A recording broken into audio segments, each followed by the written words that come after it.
Hallelujah. आइए हम सब प्रार्थना करेंगे। परमेश्वर यीशु, हम आज के दिन को तेरे हाथ में देते हैं प्रभु। हम मांगते तेरी उपस्थिति आपके जोरों से आए, हर एक को छू ले, हर एक के जीवन को बदल प्रभु। जैसे हम वचन में जा रहे हैं प्रभु, वचन दोधारी तलवार के समान आए, जो लोगों के हृदय में नहीं जाए पर उनके जीवन भी बदले। ये जो बीज जो उनके जीवन में जा रहा है प्रभु, उनके हृदय को कोमल बना ताकि ये बीज को अपने अंदर समा सके और वो एक बड़े पेड़ में इसका रूपांतर हो और उनके जीवन में ढेर सारे 100 गुना फल लगे प्रभु। परमेश्वर आज जो भी वचन सुनने वाले हैं, कोई भी वचन प्रभु ये सुन के अनसुना ना करे, ये वचन को अपने अंदर डाले और वचन पर चले प्रभु, क्योंकि वचन सुनने से विश्वास आता है, वचन पर चलने से आशीष आता है।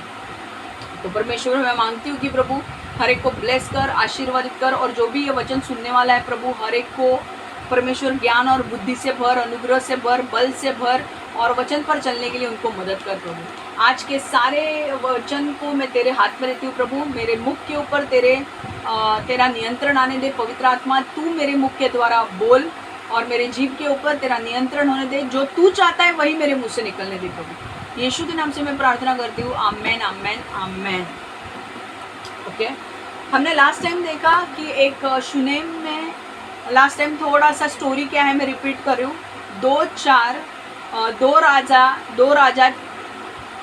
2 राजा चौथा अध्याय 8 से 10 हम देखेंगे।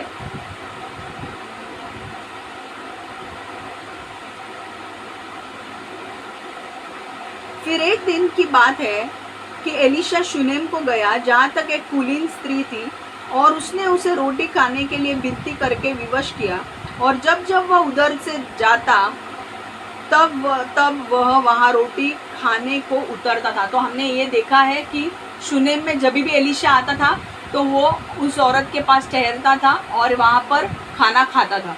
एक दिन उस औरत को लगा, उसने अपने पति से बात की कि हम उसके लिए एक ऊपरी कोठी बनाएंगे, ऊपरी जगह बनाएंगे ताकि उसमें वो रह सके, और हम उसमें बेड रखेंगे, टेबल रखेंगे और कुर्सी रखेंगे और एक दिया रखेंगे ताकि वो उसे अगर कुछ काम करना है तो वो कर सकता है। अब ये कौन सा 9वें वचन में है। और उस स्त्री ने अपने पति से कहा, सुन, यह जो बार बार हमारे यहाँ से होकर जाया करता है वो मुझे परमेश्वर का कोई पवित्र भक्त जान पड़ता है। तो हम बीच पर एक छोटी उपरोटी कोठरी बनाए और उसमें उसके लिए एक खाट, एक मेज, एक कुर्सी और एक दीवट रखे कि जब जब वो हमारे यहाँ आए तब उसी में टिका करें। हालेलुया, आमेन। तो ये स्टोरी थी कि हम क्या करेंगे, ऊपरी कोठरी बनाएंगे, वहाँ पे उसके लिए बेड रखेंगे, टेबल रखेंगे, कुर्सी रखेंगे और एक दिया रखेंगे ताकि वो कभी भी जब भी आए हमारे शहर में या विलेज में, तो वो यहाँ वहाँ भटके नहीं, पर वो हमारे घर पे आराम करें। और ये बहुत ज़रूरी था। मैं आपको ये बोलती हूँ कि प्रॉफिट्स को जब भी परमेश्वर काम देता था, उन्हें अलग अलग जगह पे जाना पड़ता था, और कोई उनको जगह देता था, कोई नहीं देता था। ओके, तो कई बार उनको बाहर भी सोना पड़ता था। तो ये औरत के दिल में सच में परमेश्वर ने कार्य किया था कि ये परमेश्वर का जन है, और उसने ऊपरी कोठरी बनाई, वहाँ पर एक उस कमरे में दिया रखा, लाइट रखा, ओके, टेबल रखा, कुर्सी रखी और एक बेड रखा, और वहाँ पे एलीशा को सोने की, आराम करने की सुविधा उपलब्ध की। और ये बहुत बड़ी बात है, ठीक है। अब ये जो एलीशा है, ये कौन था? ये एलीशा कोई दूसरे जगह से आ रहा था, okay, he was a foreigner. हम लोग फॉरेनर को क्या बोलते हैं? विजिटर। कई बार विजिटर भी बोलते हैं कि कोई मेहमान है कि नहीं। तो हमने लास्ट टाइम क्या देखा था कि हमें क्या बनना है? उदार बनना है और मेहमान नवाजी करना है, राइट। बट मैंने क्या कहा कि मेहमान मतलब कौन? जिनको हम जानते हैं उनको नहीं, हम जिनको जानते नहीं भी हैं उनको भी हम अच्छी ट्रीटमेंट दें। पर मैंने आपको ये भी बोला था कि आप बोल सकते हो कि यार जिनको हम जानते नहीं हैं वो तो हमारा फ़ायदा भी उठा सकते हैं। यस, मैं जानती हूँ, पर मैं उसका वचन अगले हफ्ते लाने वाली हूँ। आज मुझे किसी और टॉपिक पे परमेश्वर ने बात करने के लिए कहा है, और वो टॉपिक है कि मेहमान नवाजी जब आप करते हो, ओके, तो वो जो बंदा है, जो मेहमान, मैंने क्या कहा कि मेहमान कोई भी हो सकता है, आप जिसको जानते हो वो, और आप जिसको नहीं जानते हो वो भी, ठीक है। तो बाइबल में एक परमेश्वर ने कहा कि इस टॉपिक को छू ले, मतलब एक विजिटर मतलब आपके यहाँ पे कोई ऐसा व्यक्ति भी आ सकता है जो ज़रूरी नहीं है कि वो आपके देश का है। समझ में आ रहा है? आप बोलेंगे कि नहीं हम लोग सिर्फ हमारे देश के लोगों की मदद करेंगे, नहीं, ऐसा नहीं है। तो परमेश्वर ने यहाँ पर कहा है कि ये जो बंदा आता था एलीशा, वो दूसरे जगह से आता था। तो दूसरे जगह से आता था मतलब ये कौन था? मेहमान था, और ये फॉरेनर था, विजिटर था जो उनके जगह पे आता था। हालेलुया। और इस औरत ने उसे अच्छी ट्रीटमेंट दी, उसने उसके साथ अच्छा किया, शुनेम की औरत ने, ठीक है। तो ज़रूरी नहीं है जब ये वचन आ रहा है तो आप बोलेंगे कि भाई इंडिया में जो लोगों को हम जानते हैं वही मेहमान है। नहीं, इंडिया में हो या कहीं पे भी हो, आप जानते हो या नहीं जानते हो, वो है मेहमान, ओके। और वो इंडिया के बाहर का भी व्यक्ति हो सकता है। समझ में आ रहा है आपको? मैं जो बोल रही हूँ, मैं ये बोल रही हूँ कि फॉरेनर्स भी आ सकते हैं कभी और आपकी मदद मांग सकते हैं। तो आप बोलेंगे यार ये तो दूसरे देश का है, मैं क्यों करूँ, मैं इसको जानता तक नहीं हूँ। तो ऐसा नहीं करना है, आपको उनकी मदद करनी है। और परमेश्वर ने यहाँ पर मुझे खास रूप से कहा है कि हम फॉरेनर्स को जब आते हैं, फॉरेनर्स हमारे देश में जब आते हैं, फॉरेनर्स मतलब जो लोग दूसरे देश के हैं, जो दूसरे देश में रहते हैं, जब वो ट्रैवल करके इंडिया में आते हैं तो कई बार हमने देखा है कि बहुत गलत व्यवहार उनके साथ होता है, ओके। तो ये गलत व्यवहार परमेश्वर नहीं चाहता है उनके साथ, ठीक है। क्योंकि फॉरेनर को फॉरेनर मतलब बाहर का, परदेसी, हिंदी में परदेसी है ना। फॉरेनर्स को क्या बोलते हैं? परदेसी। जो हमारे देश का नहीं है उनको बोलते हैं परदेसी। तो जो अगर वो भी आएंगे और वो अगर आपकी मदद मांगेंगे तो आपको उनकी मदद करनी है, ओके। आप बोलेंगे कि पर ये अच्छा नहीं होगा, व्यक्ति हमें ठग लेगा। तो क्या ये वचन के बाद जो अगला वचन आ रहा है मैं उसी के ऊपर लेने वाली हूँ कि ऐसे लोगों के साथ कैसे डील करना है, ठीक है। तो आज के वचन को अब हम देखेंगे कि आपको उदार बनना है और मेहमान नवाजी करना है। मेहमान नवाजी करना है मतलब आपको उनके साथ मित्रत्व की भावना रखनी है और उनको पैसे से मदद करनी है या तो फिर उनको और किसी चीज़ से मदद करनी है, ठीक है। और मेहमान कौन हो सकता है? मेहमान आपके देश का एक व्यक्ति हो सकता है जिसको आप जानते हो, या एक ऐसा व्यक्ति हो सकता है जिसको आप नहीं जानते हो, वो आपके देश का हो, या फिर वो आपके देश का ना हो। समझ में आ रहा है? अब बहुत इंपॉर्टेंट वचन आ रहे हैं। देखो, परमेश्वर जो मेहमान है उनके लिए बहुत पर्टिकुलर है। मतलब परमेश्वर ना कुछ लोगों के लिए, अगर आप बाइबल देखोगे ना तो परमेश्वर ने ना कुछ लोगों के लिए बहुत स्ट्रिक्ट रूल्स रखे हैं, मतलब बहुत अच्छे रूल्स रखे हैं उनके लिए। और किसके लिए रखे हैं?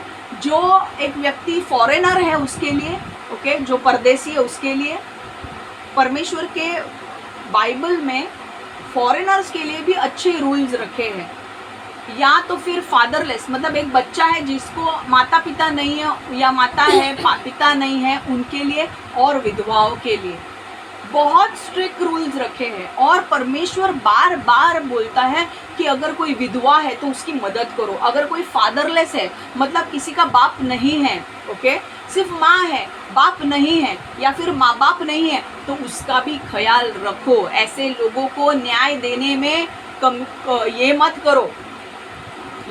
कई बार जज क्या करता है, हाँ अच्छा ये तो माइनॉरिटी ग्रुप का है, माइनॉरिटी मतलब इसको बाप नहीं है, माया नहीं है, इससे हमारा क्या फ़ायदा होने वाला है। बहुत सारे जजेस ना पैसे लेते हैं अपना जजमेंट टर्न करने के लिए, और ये सच है और मैं सच बोलूँगी, और बहुत सारे लोगों को जजमेंट भी दिया जाएगा।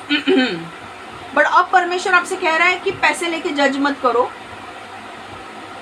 जो भी आपका न्याय है, जो आप जजमेंट के सीट पे बैठे हो, परमेश्वर को देखकर परमेश्वर का डर अपने अंदर रखो, भय अपने अंदर रखो और फिर न्याय दो। पैसा लो मत जजमेंट बदलने के लिए। कुछ लोग क्या करते हैं ना, जज जो होते हैं ना, वो देखते हैं अच्छा इससे अपने को, ये फैमिली से अपने को 20,000 मिल सकता है, ये लड़की कौन है, ये लड़की, अभी ये लड़की है ना, हस्बैंड एंड वाइफ है, लड़की को ये हस्बैंड पीटता है, ये लड़की आती है पुलिस के पास, पुलिस लेके आते हैं कोर्ट में। अब ये हस्बैंड की फैमिली पैसे वाली है और लड़की के माँ बाप नहीं है, तो परमेश्वर क्या बोल रहा है यहाँ पर, पहले अभी भी होता है कि बहुत सारे जजेस क्या करते हैं, देखते हैं कि भाई कौन सा आदमी हमको ज़्यादा पैसा दे सकता है, कौन सा व्यक्ति, कौन सी पार्टी हमें ज़्यादा पैसा देगा, उसके हित में हम जजमेंट लगाएंगे। तो वो क्या देखते हैं कि अरे ना, जो हस्बैंड का जो है, जो लड़कियों को मारता है, वो हस्बैंड जज को क्या बोलता है, देख हम तेरे को 50,000 रुपये देंगे, तू ऐसा बोल कि जजमेंट ऐसा निकाल कि मैं जेल में नहीं जाऊंगा, इसी को कुछ कर, इसी ने ही कुछ किया है ऐसा दिखा, और इसी के ऊपर तू ठोक दे केस, यही जानी चाहिए जेल में। तो और जज क्या करता है, जज क्या करता है, जज है ना, बोलता है ठीक है, इसका माँ बाप नहीं है, इसके साथ कोई है नहीं ना, ये मेरे को पैसा प्रोवाइड कर सकती है, तो मैं क्या करूँगा, मैं भले ही ये आदमी मार रहा है अपनी बीवी को, जैसे मारपीट नहीं होनी चाहिए, कहीं खून भी हो सकता है, उसको जला के मार भी दे सकता है, तो भी ये जज क्या करेगा, क्योंकि उसको 50,000 उस लड़के से मिले हैं, तो वो क्या करेगा, वो अपना न्याय बदल देगा और इस लड़की के ऊपर ही केस ठोक देगा कि ये अपने पति को मारती है और ये पति को जलाने की कोशिश करती है और इसको ही जेल में डाल दो। इसीलिए परमेश्वर 3 लोगों को लेकर बहुत ही केयरफुल है और बार बार बाइबल में बोलता है, विधवाओं के साथ कभी भी अन्याय मत करो। अगर आप देख रहे हो कोई विधवा है, उसके साथ अन्याय मत करो, उसे ब्लेस करो। अगर आप देख रहे हो कोई फादरलेस है या मदरलेस है, मतलब किसी के माँ बाप नहीं है, तो उनके साथ इनजस्टिस मत करो। इसके माँ बाप नहीं है, परमेश्वर के टाइम मैं उसका बाप हूँ, मैं उसके लिए लड़ूंगा। समझ में आ रहा है? कुछ लोगों के माँ बाप होकर भी वो उनकी साइड नहीं लेते, तो वो भी फादरलेस और मदरलेस जैसे ही है। तो परमेश्वर क्या बोलता है, डर मत बेटी बेटा, मैं तेरा बाप हूँ, अगर मेरे ऊपर विश्वास करोगे मैं तुझे जितवाऊंगा। तो जो जज है, मैं आज जजेस को बोलना चाहती हूँ, ये सब घुसखोरी बंद करो अभी, क्योंकि तुम्हारा न्याय हो रहा है। समझ में आ रहा है? बहुत सारे लोगों को टाइम पे पता चल जाएगा तुम्हारा न्याय क्या है, और मैं ये ओपनली बोल रही हूँ, ठीक है? बस हुआ अभी, तुम्हारे हाथ में बहुत जल्दी मेमो आ जाएगा। जजमेंट करेक्ट देना सीखो, वरना उस कुर्सी से हट जाओ, क्योंकि उस कुर्सी के लायक नहीं हो तुम।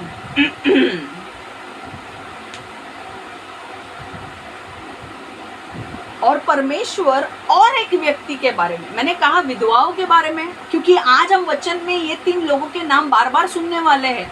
विधवाओं के साथ फरसी लोग, मुझे पता नहीं, मैंने ये वचन में नहीं लिखा है, बट परमेश्वर मुझे बार बार पता नहीं ये क्यों बोलने को बोल रहा है। मैंने कहा ना, पवित्र आत्मा पूरा कंट्रोल ले रहा है। विधवाओं के बारे में परमेश्वर ने कहा कि फरसी लोग जो थे ना, फरसी लोग क्या करते थे, विधवाओं को, वो जानते थे कि विधवाओं का कौन है, उनको देखने वाला कौन है, उनका पति तो मर गया है, तो वो लोग क्या करते थे, विधवाओं का घर लूटते थे। वो घर लूट के वो अपना घर बना लेते थे। और इसी के वजह से परमेश्वर यीशु को बहुत गुस्सा आता था कि तुम विधवाओं को लूट रहे हो, विधवाओं की मदद नहीं कर रहे हो, तुम उनको लूट रहे हो। और कुछ विधवाएं ना, ऐसी विधवाएं हैं जिनके पास बहुत पैसा है, महल है, और वो विधवा है, ठीक है? परमेश्वर ऐसे विधवाओं की बात नहीं कर रहे हैं कि जिनके पास बहुत महल है, पैसा है, वे नहीं, वो भी विधवा के कैटेगरी में आता है, बट परमेश्वर उनके लिए इतना ये नहीं है। जो जिस विधवा के बारे में परमेश्वर बात कर रहा है, वो विधवा ऐसी है जिसको कोई भी मदद करने वाला नहीं है, जिसके पास पैसे भी नहीं है। तो परमेश्वर उनके लिए बोल रहा है कि उनके साथ अन्याय मत करो, श्राप लगेंगे, उनके साथ कभी अन्याय मत करो, क्योंकि वो एक विधवा है। उसके लिए भले उसके माता पिता नहीं होंगे, उसका सपोर्ट करने वाला हस्बैंड नहीं होगा, क्योंकि वो हस्बैंड तो मर गया है, पर मैं उसका ख्याल रखूँगा। इसलिए बाइबल में कहा गया है कि अगर कोई प्योर धर्म है, अगर कोई सच्चा धर्म है, तो धर्म ये है कि विधवाओं की मदद करो। इसलिए हम बहुत सारे, मतलब कई बार ऐसे इंस्टीट्यूशंस में जाते हैं जहाँ पे विधवाएं हैं, ओल्ड एजड होम में हैं, वहाँ पे बहुत सारी विधवाएं हैं जिनके पति मर चुके हैं और उनको वृद्धाश्रम में डाला गया है। हम ऐसे कई बार वृद्धाश्रम को विजिट देते हैं जहाँ पे वो औरतें गरीब है, उनका कोई देखने वाला नहीं है। और पौलुस विधवाओं के बारे में ये कहता है कि 60 के ऊपर जो विधवा है, जो कमा नहीं सकती, जिसके बच्चे भी नहीं है, जो उसे देखने वाला कोई नहीं है, उनकी जिम्मेदारी कौन उठाए? चर्च उठाए। समझ में आ रहा है? तो विधवाओं के लिए इतना मान दिया गया है परमेश्वर ने। दूसरा मान दिया गया है फादरलेस और मदरलेस के लिए, जो बच्चा है, जिसको पिता नहीं है, माता नहीं है, परमेश्वर उनके जस्टिस के लिए लड़ता है। आप ऐसा मत सोचो कि अरे यार अभी ये क्या करेगी, इसकी माँ नहीं है। कई बार होता है, एक फैमिली में शादी होके गई है वो लड़की, और उसके घर में जो उसकी सास ससुर ये लड़की को बहुत टॉर्चर करते हैं, उसका हस्बैंड बहुत टॉर्चर करता है, बट ये लड़की उफ भी नहीं कर पाती है। पता है क्यों? क्योंकि उसके पास पावर नहीं है। वो कहाँ जाएगी? ना उसके माता है ना पिता है, मर गए हैं वो।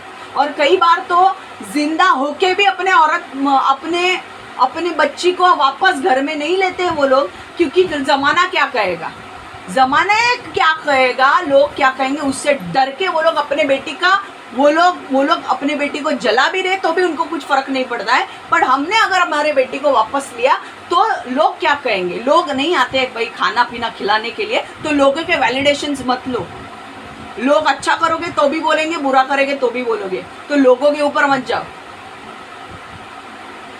इसीलिए परमेश्वर कहता है कि ऐसे कोई विधवा, ऐसी कोई लड़की है या लड़का है जिसके माँ बाप नहीं है, जो उसका ख्याल नहीं रख पा रहे, और तुम उनको लूट रहे हो, न्यायाधीश लोग, जज अगर तुम उनको लूट रहे हो तो कर्मा तुम्हारे ऊपर जरूर अभी कहर बरसाने वाला है। तुमने जितना भी लूटा है ना, तुम्हारे ऊपर कर्मा आने वाला है। और ये परमेश्वर की वाणी है। परमेश्वर तुम्हें ये बता रहा है कि मैं तुम्हारे ऊपर कर्मा लाने वाला हूँ।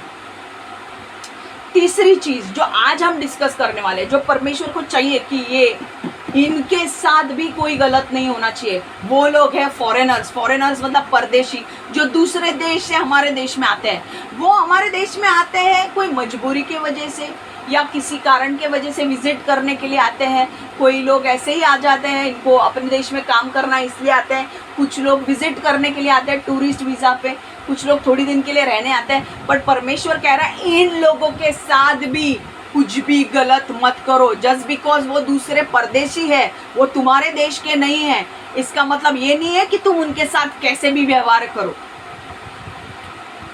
और ये ऑल ओवर द वर्ल्ड में सबके लिए बात कर रही हूँ। अगर यूएस में इंडियन लोग आते हैं, चाइनीज आते हैं, जापानीज आते हैं, तो यूएस में जो रेसिज्म होता है वो बंद होना चाहिए। आपको पता है रेसिज्म मतलब क्या है? स्किन के ऊपर वो लोग इंसल्ट करते हैं। आपको पता है यूएस में बहुत सारे लोग, अगर आपने देखे होंगे, उनका स्किन वाइट होता है, उनके आंखें हेजल होती है या फिर ग्रीन होती है। और जब कोई निग्रो व्यक्ति वहाँ पे आता है या कोई इंडियन आते हैं जिनकी स्किन वाइट नहीं है, जिनकी स्किन ब्राउन है, वो लोग रेसिज्म करते हैं। रेसिज्म मतलब वो उनको बोलते हैं कि तुम हमारे देश से चले जाओ, तुम ये हो, तुम वो हो, उनके ऊपर बहुत सारे लालछन लगा दे। वो सीधा उनको बोलते हैं get out of our country. भाई कुछ लोग H1B वीजा लेकर आए हैं, जितना क्वालिफिकेशन तुमने किया भी नहीं है ना, वो क्वालिफिकेशन लेके तुम्हारे देश में पहुंचे और तुम्हारे देश के इनविटेशन पे पहुंचे हैं। तुम्हारा देश जो आज डेवलप हो रहा है ना US, it is because of our Indian brain. Don't try to tell us what is racism, we know it and don't try to do it because curse will be on you who do the racism. और आपको अगर ऐसा लग रहा है कि मैं झूठ बोल रही हूँ, मैं अब वचन पढ़ने वाली हूँ, 5 या 6 वचन पढ़ने वाली हूँ, जिसके यहाँ से आपको मैं प्रूफ दूंगी कि परमेश्वर रेसिज्म से हेट करता है और इनजस्टिस से हेट करता है। तो जो भी फॉरेनर्स आपके कंट्री में आएंगे, जापान में अगर इंडियन भी आता है तो उसको अच्छा ट्रीट करो, जापानीज लोग इंडिया में आते हैं तो उनको अच्छा ट्रीट करो, चाइना के लोग, इंडिया में जो भी फॉरेनर आएगा उनको अच्छी तरह से ट्रीटमेंट दो। ऑल ओवर द वर्ल्ड कोई भी कंट्री में अगर फॉरेनर्स आते हैं, परदेसी लोग आपके यहाँ पे आते हैं, तो उनको अच्छा ट्रीटमेंट दो। आप लोग सोच सकते हो कि अरे यार वो लोग खराब होंगे तो, हाँ अगर वो लोग हल्ला मचाएंगे हमारे देश में आके तो बिल्कुल आप पुलिस का कार्य कर सकते हो, आप उनको जेल में डाल सकते हो। अगर हमारे इंडियंस भी अमेरिका में जाके कुछ भी करते हैं, आप उनको हैंडकफ कर सकते हो, आप उनको जेल में डाल सकते हो। अगर वो लोग कुछ ऐसी चीज़ें कर रहे हैं जिसकी वजह से आपके देश की शांति भंग हो रही है, आप उनको हैंडकफ करके जेल में डाल सकते हो। अगर वो लोग अगर वो लोग कुछ गलत कर रहे हैं तो अगर वो लोग आके इधर ड्रग्स बेच रहे हैं, आके इधर स्मगल कर रहे हैं, आके इधर कुछ और कर रहे हैं, आपको पूरा हक है, उस देश के गवर्नमेंट को पूरा हक है, पुलिस को पूरा हक है उनको पकड़ के जेल में डालने का। और उसके बीच में मैं नहीं आ रही हूँ, पर मैं अब इन लोगों की बात कर रही हूँ जो यहाँ पे सिर्फ विजिटर के लिए आते हैं, 2-3 दिन रहते हैं और फिर चले जाते हैं। जो अच्छे लोग हैं मैं उनके बारे में बात कर रही हूँ।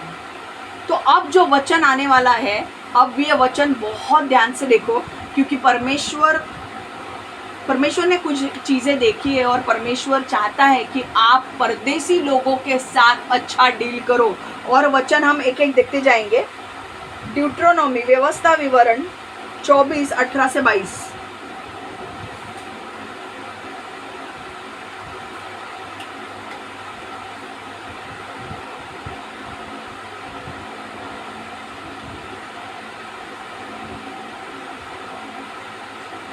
ओके, हम हिंदी में पढ़ने वाले हैं। देखो 4-5 वचन है, मुझे लेने ही हैं और ख़त्म करना है। और कौन से पॉइंट्स आपको देने में बता रही हूँ, क्योंकि ये बहुत ही इम्पोर्टेंट वचन है। और परमेश्वर ने देखा है कि इंडियंस बहुत गलत तरीके से ट्रीट करते हैं, ओके, परदेसी लोगों को। काफ़ी बार न्यूज़ में आया है कि कोई परदेसी व्यक्ति आया है, उसके साथ रेप हुआ है। बिल्कुल नहीं, न्याय बहुत कठोर होगा आपके साथ। आप ये, अगर आपको लग रहा है कि ये मैं टाइम पास करके भी 22 मिनट मैंने टाइम पास किया, बिल्कुल नहीं। मैंने जो बोला है मैं आपको प्रूफ में वो वचन में दिखा रही हूँ कि परमेश्वर सच में ये मानता है।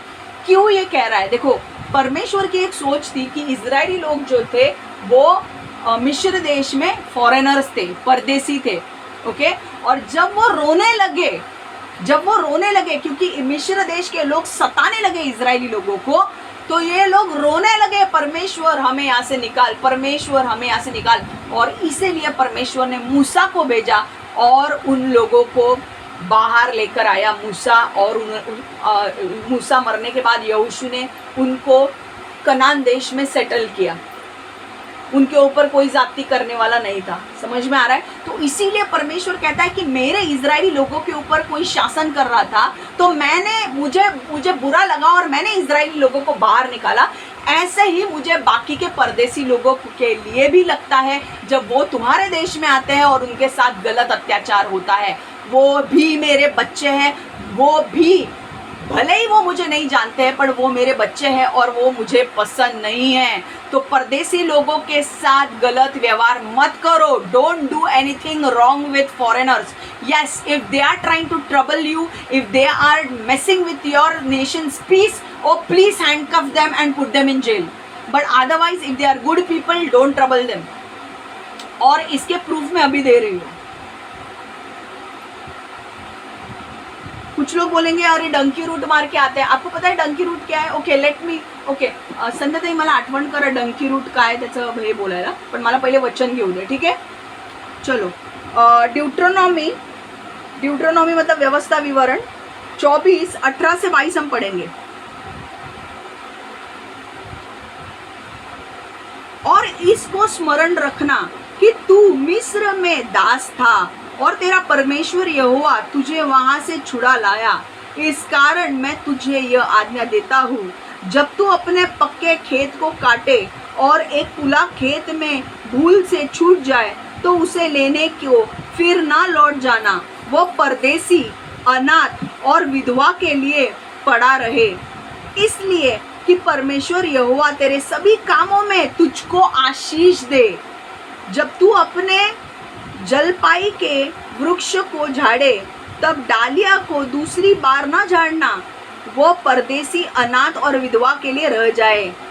जब तू अपनी दाख की बारी के फल तोड़े तो उसको दाना दाना न तोड़ लेना, वह परदेसी, अनाथ और विधवा के लिए रह जाए।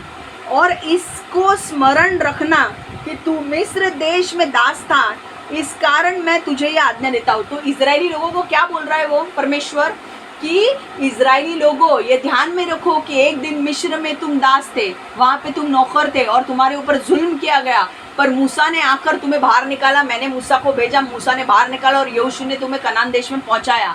तो अब जब तुम कनान देश में पहुंच गए हो, जब कोई परदेसी तुम्हारे देश में आता है, तो परमेश्वर क्या कह रहा है, देखो, जब तुम अपने पक्के खेत को काटोगे, मतलब अगर फसल तुम्हारी उग चुकी है और पक्के खेत को तुम काट रहे हो, और काटते काटते एक जो फसल है ना, एक जो स्टॉक है ना, आप बोलते हैं ना, एक झाड़, अगर वो रह जाता है तो उसको काटने के लिए मत जाओ, उसको रहने दो। क्यों? क्योंकि वो अगर कोई विदेशी परदेसी हमारे देश में आता है और उसे खाने के लिए कुछ नहीं होगा, तो वो काट के अपने घर पे लेकर या चूल्हा बनाकर उसे खा सकता है। समझ में आ रहा है? देखो कितना इम्पोर्टेंस दिया गया है। जब तू अपने पक्के खेत को काटे और एक पुला मतलब पता है ना आपको, एक ढेर जिसके ऊपर ग्रेन्स लगे हैं, एक पुला खेत में भूल से छूट जाए तो उसे लेने को फिर ना लौट जाना। वो परदेसी अनाथ, देखो मैंने 3 लोगों के बारे में कहा था, अनाथ लोग, परदेसी लोग और विधवा को के लिए पड़ा रहे, इसलिए कि परमेश्वर यहोवा तेरे सभी कामों में तुझको आशीष दे। तो पता है किसको आशीष मिलने वाला था?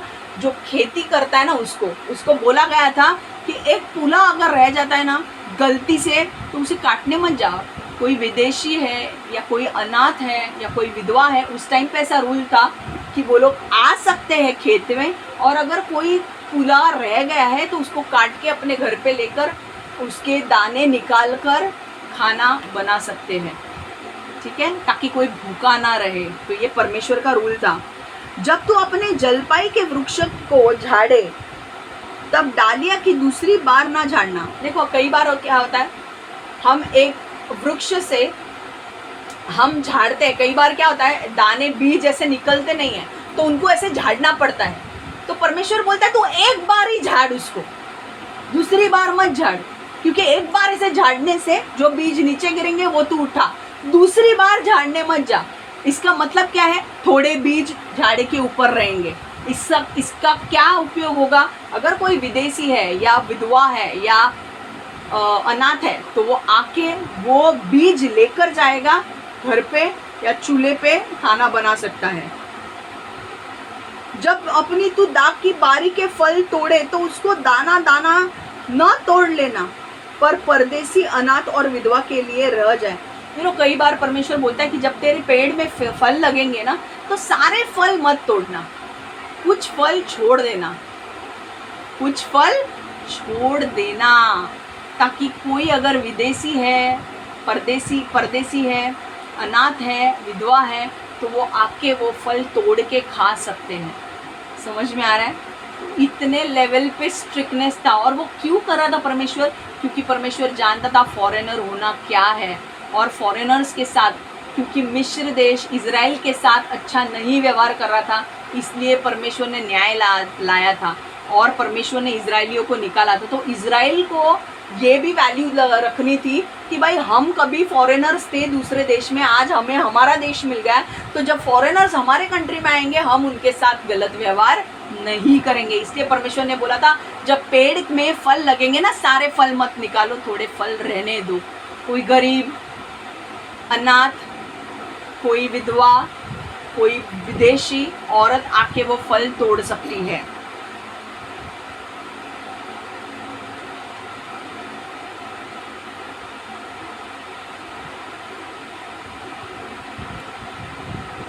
और इसको स्मरण रखना कि तू मिस्र देश में दास था, इसके कारण मैं तुझे ये आज्ञा देता हूँ। और परमेश्वर कह रहा है कि हमेशा इजरायली लोगों को और हमें भी ये आज्ञा दे रहा है कि इजरायली लोगों को आज्ञा ये दे रहा था कि तुम भूलो मत कि तुम किसी देश में दास थे और मैंने तुम्हें दासत्व से हटवाया है, मैंने तुम्हें अपना देश दिया है। हमें भी नहीं भूलना चाहिए कि हमारे ऊपर 200 साल शासन ब्रिटिश लोगों ने किया है, हमारी वाट लगा दी थी उन्होंने, हमारे खेत, हमारे ये जो भी है सबके ऊपर उन्होंने अटैक किया था, सबके ऊपर वो बैठे थे यूके के लोग, ब्रिटिशर्स। और उन हमारा जो भी है सोना वोना लूट के वो लोग चले गए। हमारा कोहिनूर हीरा भी अभी तक यूके में है और उसे मैं लेकर रहूँगी। We want Kohinoor and we want it, it is Indian, it belongs to India, we want that Kohinoor back. थोड़े दिनों में वो भी न्यूज़ आ जाएगी आपको कि कोहिनूर वापस आ गया।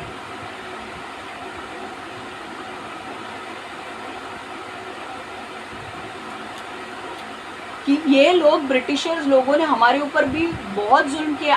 हम लोग लकी है कि हम उस इरा में नहीं जन्मे हैं। जो लोग 1947 के पहले जन्मे हैं उनको पता है औरतों के कपड़े जला दिए थे, औरतों के साथ रेप किया गया था, औरतें लोगों को मार दिया जाता था। आपको नहीं पता? समझ में आ रहा है? तो ये ब्रिटिशर्स लोगों ने हमारा तहस नहस कर दिया था पूरा इंडिया को।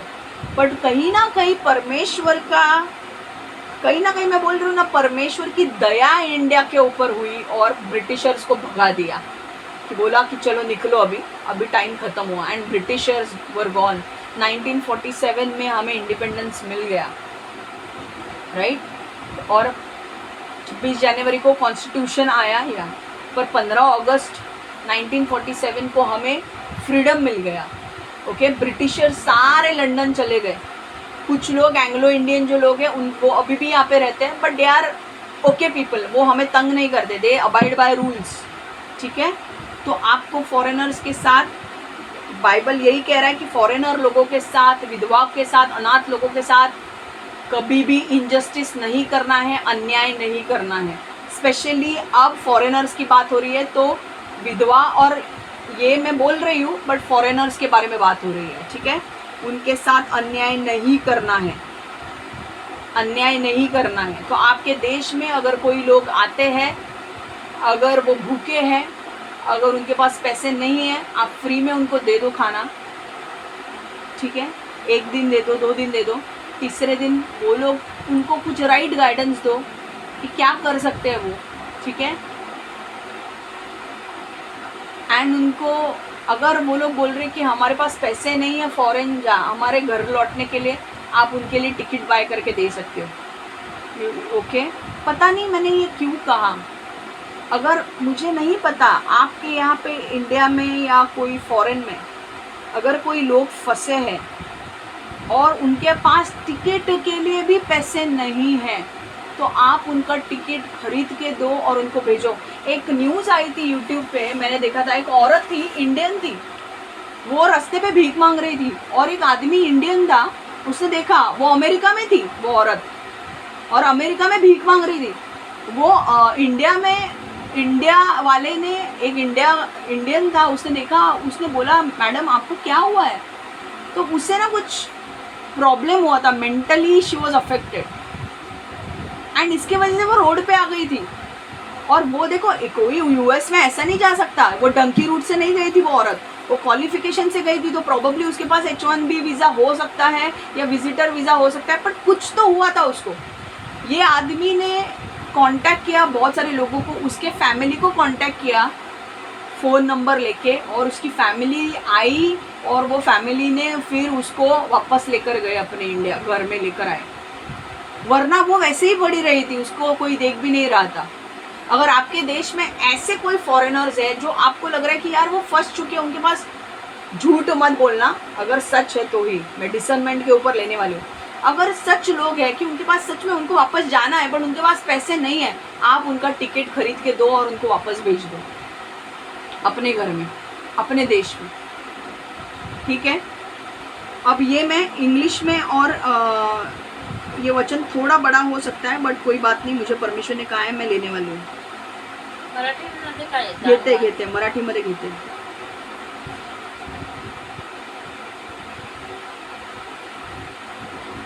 मराठीमध्ये ना व्यवस्था विवरण अनुवाद 24:18 ते 22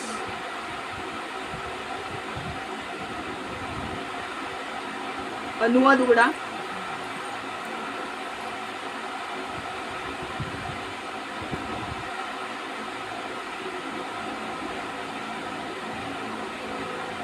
18 ते 22 हम मराठी में देखने वाले हैं अनुवाद 24 18 ते 22. ठीक आहे. मिसरमध्ये तुम्ही गरीब गुलाम होतात आणि तुमचा देव परमेश्वर याने तुम्हाला तेथून सोडवून मुक्त केले हे लक्षात ठेवा. दीन दुबळ्यांशी असे वागा हे मी एवढ्यासाठी तुम्हाला सांगत आहे. शेतातील पीक कापताना एखादी पेंडी तिथेच राहिली तर ती आणायला परत जाऊ नका.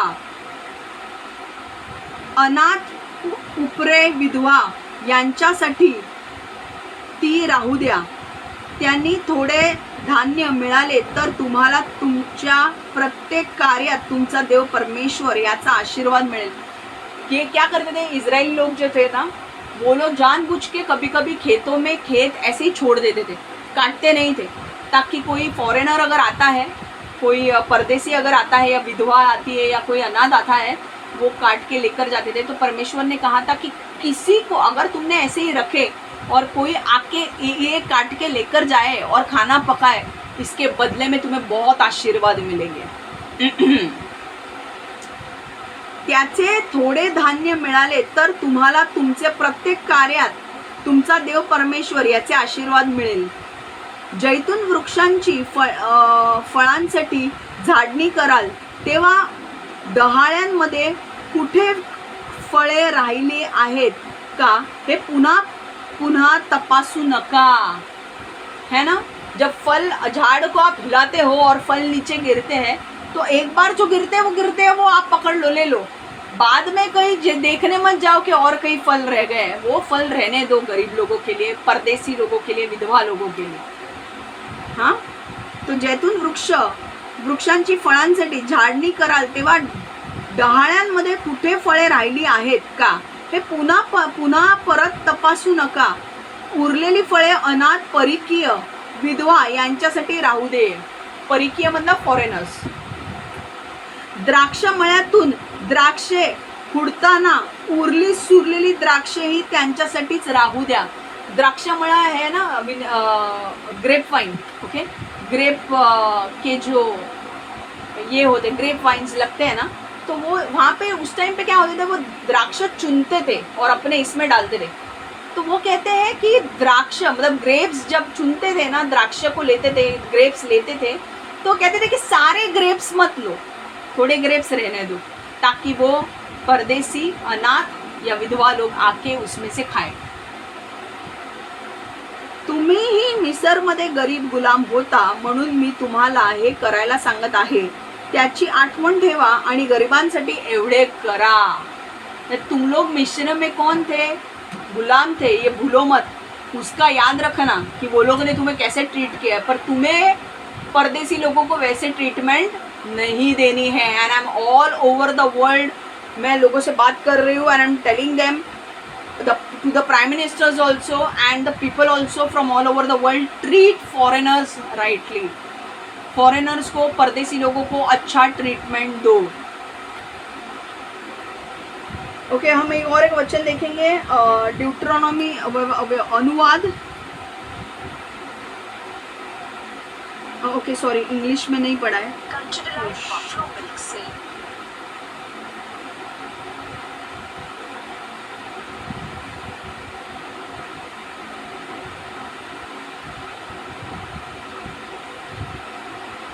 इंग्लिश में हम देखेंगे.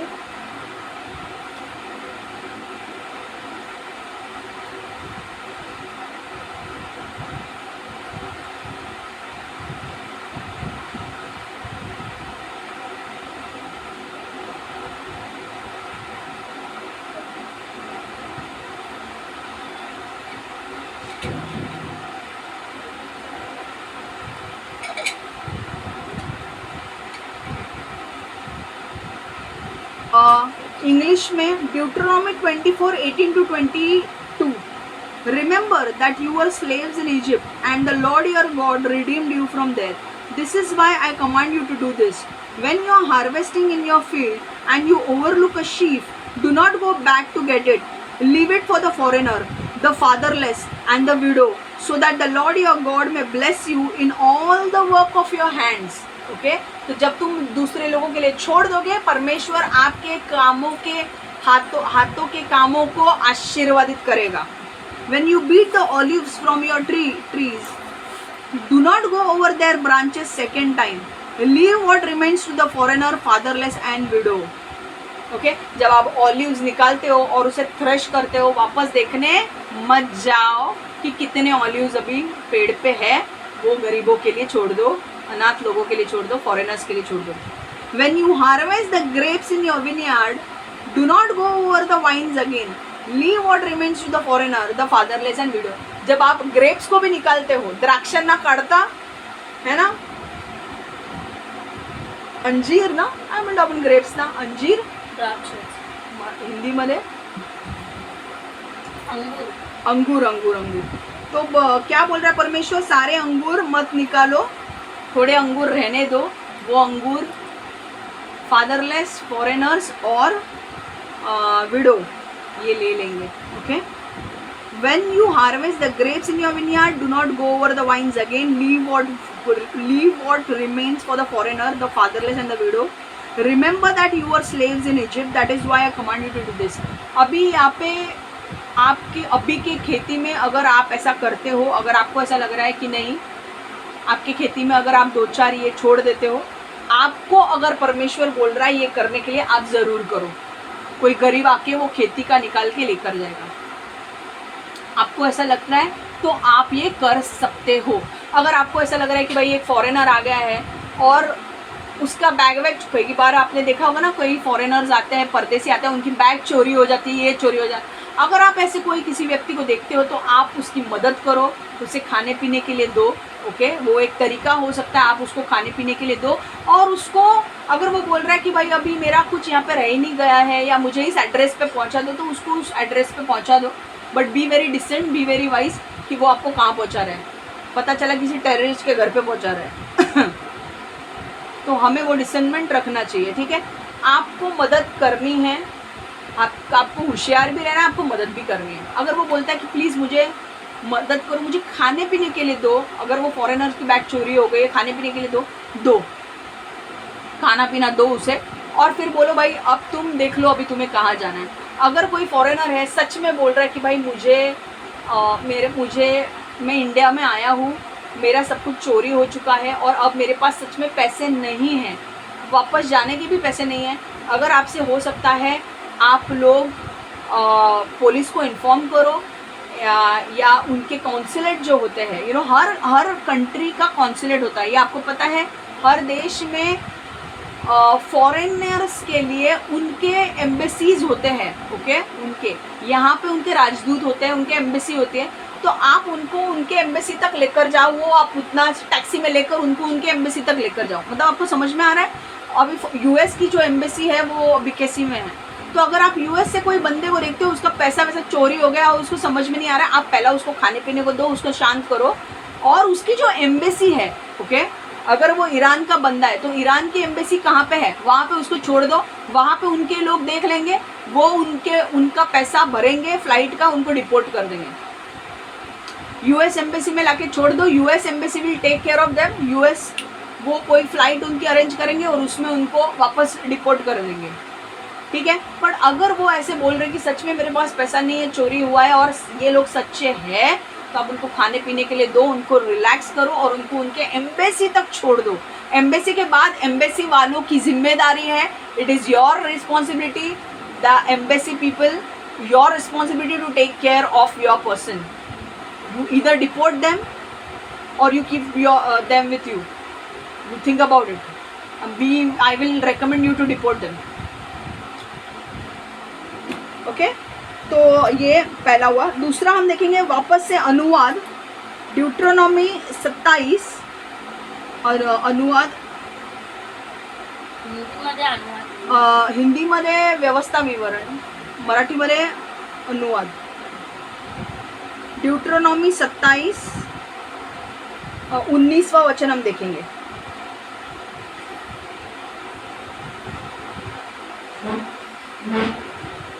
ओके, इंग्लिश में मैं पढ़ रही हूँ। ड्यूट्रोनॉमी 27:19 Cursed is anyone who withhold justice from foreigner, the fatherless or widow. And then all the people shall say amen. Cursed is anyone who withholds justice. अगर यहाँ पर कोई फॉरेनर आया है और फॉरेनर के साथ कुछ गलत चीज़ हुई है और किसी इंडियन व्यक्ति ने की है और अब ये फॉरेनर फाइल करता है, एक केस फाइल करता है कि भाई ये आदमी ने मेरा रेप किया, ये आदमी ने मेरा पर छीना, या ये आदमी ने मेरे साथ कुछ जाती की, अगर वो फॉरेनर लॉ सूट फाइल करता है, मतलब केस फाइल करता है इंडिया के आदमी के, हम देख रहे कि कोई फॉरेनर इंडिया में आया है और औरत के साथ रेप हुआ है और वो औरत अब पुलिस स्टेशन में जाके उसके खिलाफ केस कर रही है, तो परमेश्वर यहाँ पे कह रहा है कि cursed is anyone who withholds justice from foreigner, fatherless और widow. अब मतलब इसका मतलब क्या है कि अगर तुमने फॉरेनर, परदेसी को, विधवाओं को और अनाथ को न्याय नहीं दिया तो तुम श्रापित हो जाओगे। कौन श्रापित होगा? हमारा सिस्टम। अगर वो पुलिस है तो पुलिस श्रापित होगा, जज है तो जज श्रापित होगा। और श्राप मतलब ऐसे वैसे श्राप नहीं, आपकी उसकी उसमें डेथ भी हो सकती है क्योंकि आप श्रापित हो चुके हो। ठीक है, मैं वापस बोल रही हूँ ड्यूट्रोनॉमी 27:19, इसीलिए मैं बोल रही हूँ किसी का हक मत छीनो। अरे जस्ट बिकॉज इज इंडियन और वो पैसा खिला रहा है और ये फॉरेनर है, उसको कोई मदद करने वाला नहीं है क्योंकि उसके सब दूसरे कंट्री में है, और आप यहाँ पे वो फॉरेनर को अकेले देखकर जज बोल रहा है तू मेरे को इंडियन पैसे दे, मैं इसको न्याय नहीं दूंगा। तुम न्याय देने वाले जज श्रापित हो चुके हो और तुम्हारी मृत्यु भी हो सकती है। अगर वो पुलिस है और पुलिस सही तरीके से मदद नहीं करती है, वो श्रापित हो जाएंगे। मैं नहीं बोल रही हूँ, वचन बोल रहा है। और तुम श्रापित हो गए। और तुम श्रापित किस एरिया में होंगे? तुम्हारे श्राप, वो श्राप तुम्हारे शरीर पे आ सकते हैं, फाइनेंसेस पे आ सकते हैं, तुम्हारे बच्चों के ऊपर आ सकते हैं, किसी भी जगह पे आ सकते हैं। अगर तुम परदेशियों का न्याय छीनते हो, विधवाओं का न्याय छीनते हो या अनाथ का न्याय छीनते हो, तो सिर्फ परदेसी नहीं बोल रही हूँ, पर अनाथों के साथ भी और विधवाओं के साथ भी अन्याय मत करो। समझ में आ रहा है? जिसका कोई नहीं है उसका परमेश्वर है।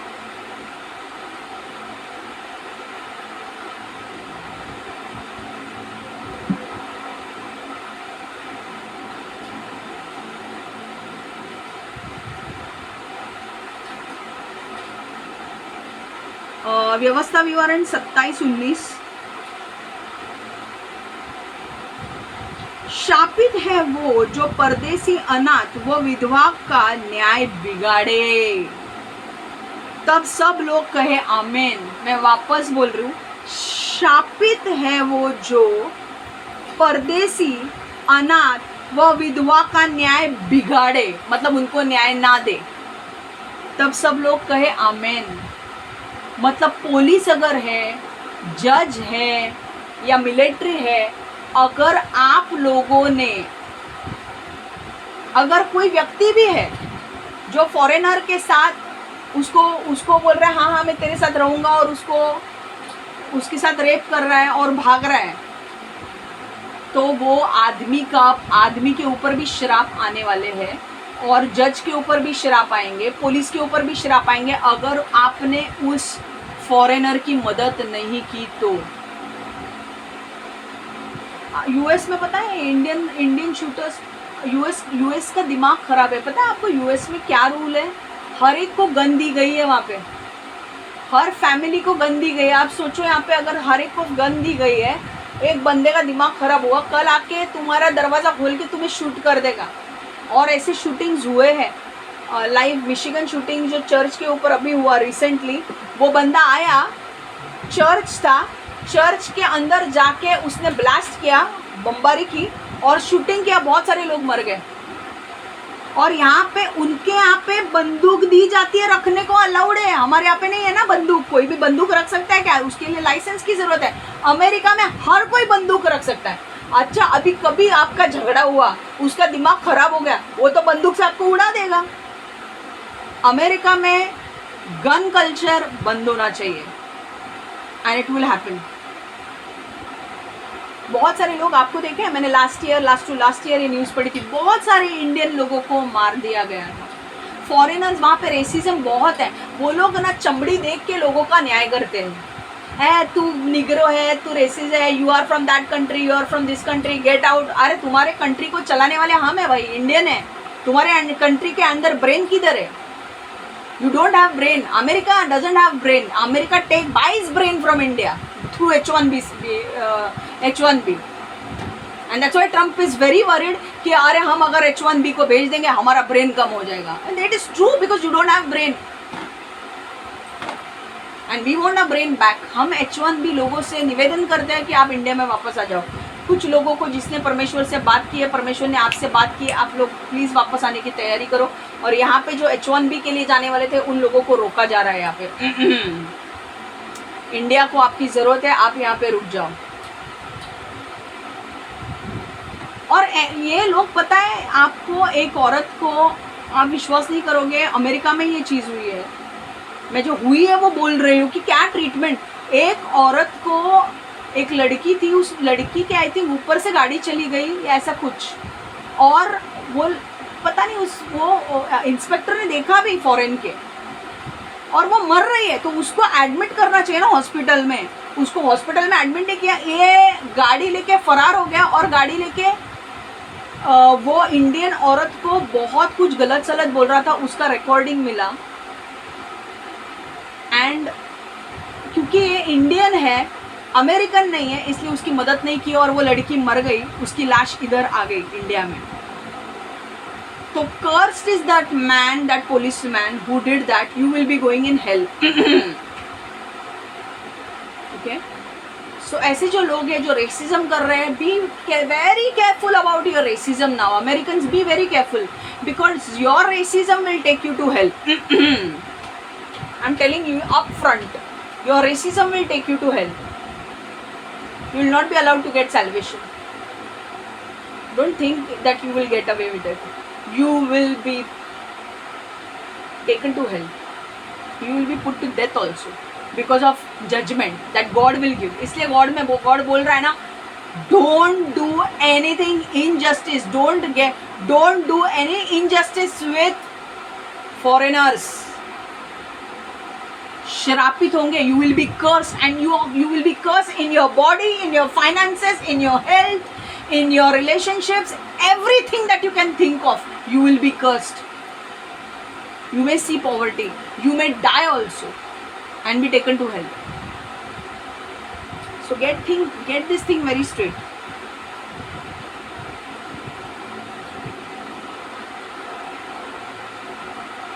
मराठी में अनुवाद 27-19.